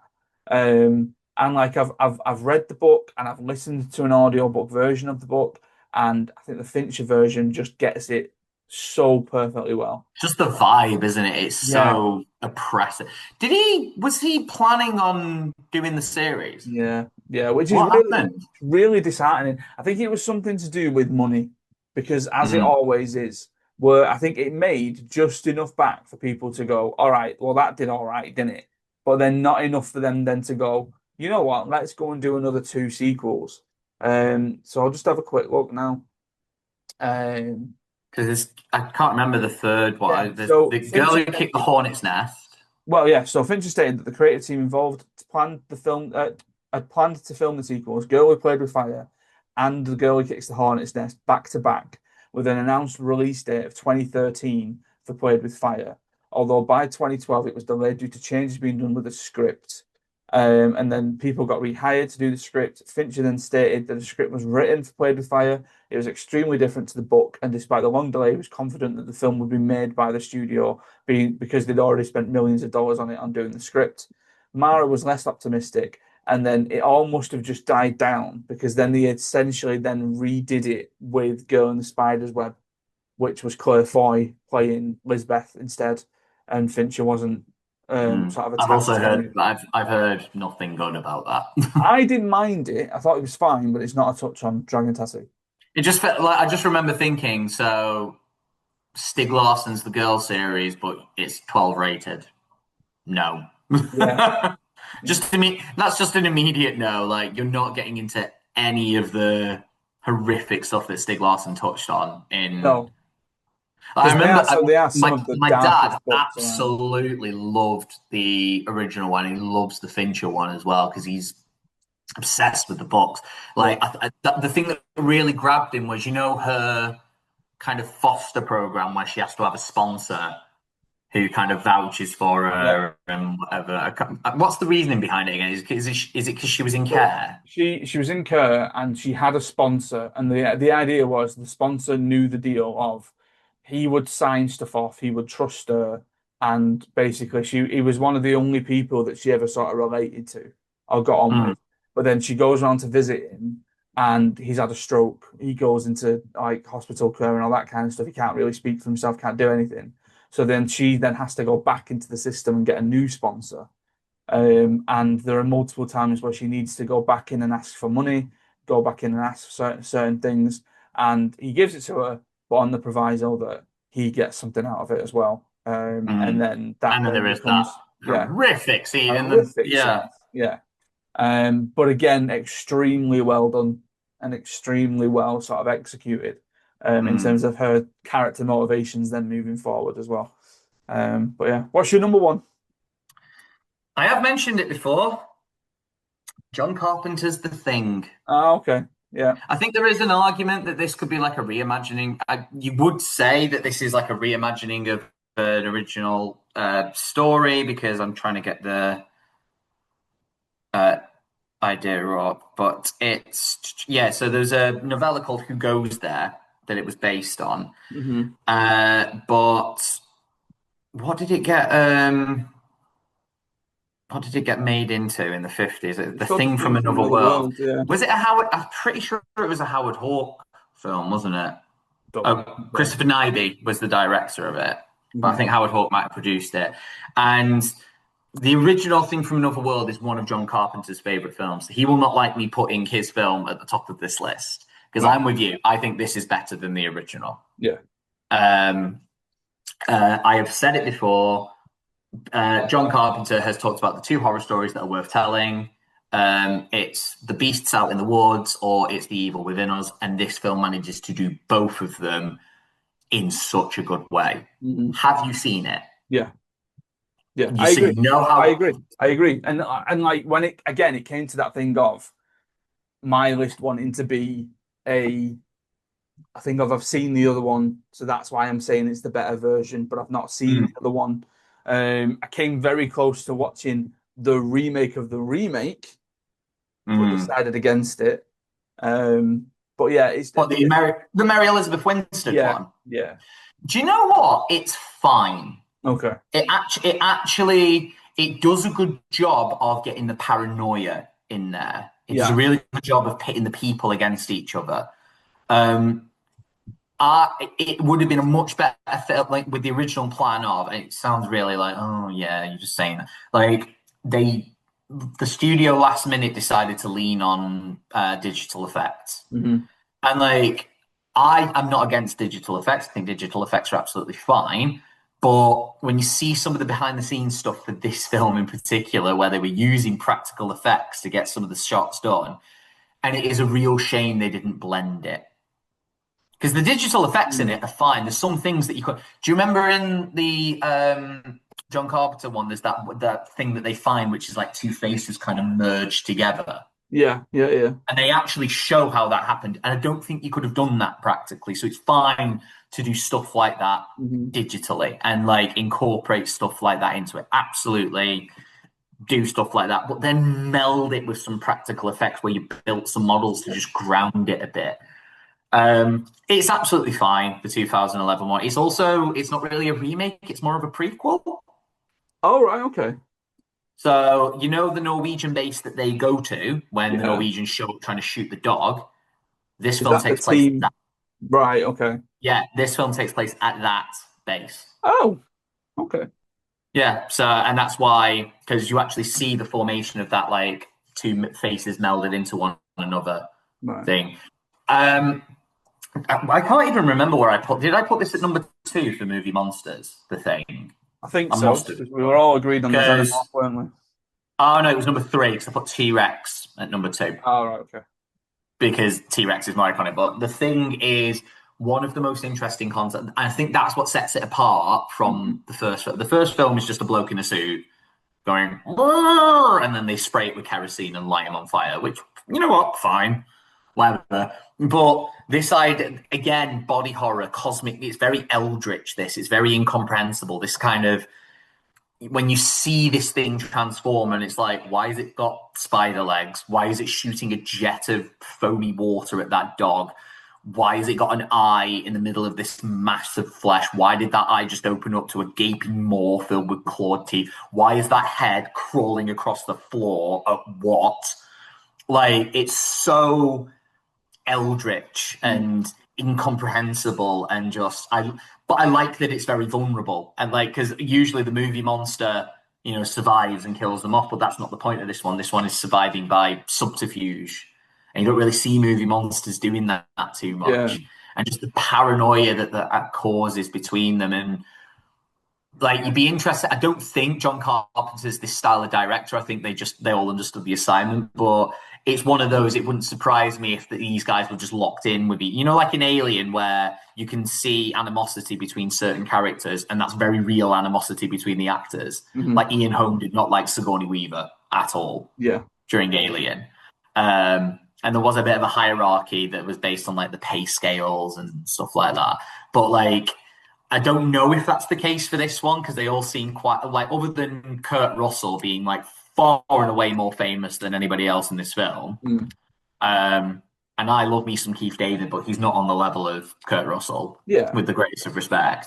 Um, but yeah, it's just such a clever film. Like even down to at the beginning, Kurt Russell is playing chess on a computer, Hmm. and the computer is about to win. So McCready opens the computer port and pours whiskey in because his way of winning is that we both lose, which Yeah. mirrors what happens at the end of the film.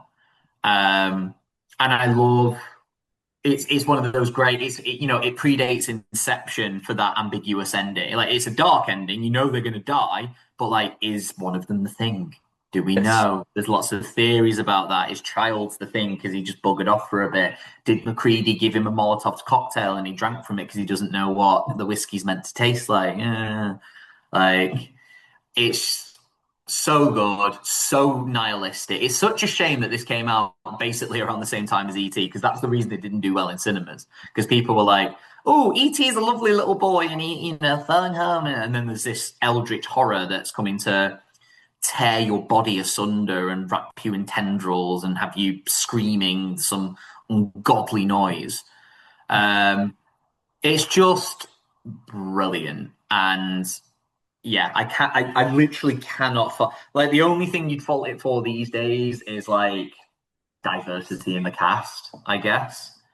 But Yeah, but I I do mean, wonder if that just. you have to take these things in the time that they're made, don't But you? also, I wonder if that changes it because I like that you've basically just got a bunch of headstrong, mainly white guys because there used to be. Similar to a Predator. They use well, but in Predator you do have that difference in. I think you've got Bill Duke, you've got Yeah. Sonny But I Landon. mean, the sort of the if you were going down the masculine hyper masculinity route, You know, that's But yeah, but that and yeah, you're kind of hinting at it. That was kind of the point. You've got a bunch of action heroes, and they're still getting absolutely slaughtered by yeah, this thing. And yeah, to be fair, it's different in the thing, but it's like I like the idea of. I feel like if a woman was there, mhm. it'd be sorted much quicker. Do you know what I mean? Like Mary Yeah. Elizabeth Winstead does a really good job of locking this crap down and Like, not like, no, we're stop playing not silly doing that. buggers. Come on. Yeah, no. You go over there, you go over. Like, she figures out the rules so quickly Yeah. compared to any. Like, the closest you get in the I nearly said the original. Then we're talking about remakes, but the closest you get in Carpenter's is McCready doing his fire testing. Like, that's the most you really figure out. Yeah. Um, and like, but yeah, the rest I love like people finding their allegiances. I love that we don't know if Mac is is the thing because there's a lot of evidence to suggest he is, but has it been planted that like we're as paranoid as they are? And I think I've said it as well. Like there were parallels drawn Mhm. with the AIDS epidemic, Yeah. particularly in America at the time, and John Carpenter has come out and said that was not in our thinking. We're very glad that people can make that parallel though, You take it, because you take that yeah, from we've talked about this before. Like you take it as you want it, and I'm Mhm. really glad that people can find solace in that as a parallel to it because that was quite yeah, and it was quite similar to the paranoia of oh you're gay, you've got AIDS, you're going to give it to me, you're going to pass it along. It's this microorganism. We don't know how it spreads. We don't know the rules behind it, and Yeah. yeah, Yeah. but it's. I just love how bleak it is as well. Like that was the first film because I was, everyone's raised on a culture of happy ever after, and Mhm. there does come a point where you need to start appreciating. No, no, everyone dies. Like, no, there's no happy. The happy ending here is that Earth didn't get infected, but everyone died, and there is just that scene where the remaining survivors just lock in and are like, "We are going to die, so we Yeah. need to kill this thing." Yeah. And you just see the determination on their face of like, "Yeah, let's do this." The only sad thing about it, though, is that there was a slightly deleted and restricted fight sequence with the big bad alien at the end because they just had to cut it for because there is a slightly extended version where it's stop motion and it does look a bit janky compared to the rest of the special effects. But Rob Bottin was already nearly dead at the age of 21 from working himself 21 hours a day almost on this film, like, No, and thank making it, you. but making himself a legend in the, but like everyone who knows stuff about rep special effects in the way that people know like Stan Winston and Rick Baker, Rob Bottin's up there as well for the stuff he did on this film. And he's been massively celebrated after the fact. And I think he might have done The Howling, which was the other good werewolf transformation in the 80s. Yeah. I think he might have done that while Rick Baker was doing American Werewolf. But yeah, The Thing. The Thing. Nice. Right. Well, if you're watching this and you have other ideas of ones that we didn't include, ones that we might have missed off, let us know. This is pretty much it for the summer spell of ones that we've done. But we are going to sort of probably kick around again, maybe October half term time. Yeah, Maybe doing we stuff always like find something to chat about. top five horror films or something like that around October, Halloween time. Well, Georgia is unofficially Adam's producer who keeps up coming up with like really good ideas for podcast. The number of times I suggest something on the group chat and Adam's like, "Oh, that's a really good idea, actually." Because it's George's idea. Yeah, yeah. He knows it's George's idea at Yeah. this point, and I'm just the mouthpiece who wants to chat on the internet. Right, guys. Stay safe, look after each other, and we will see you next time.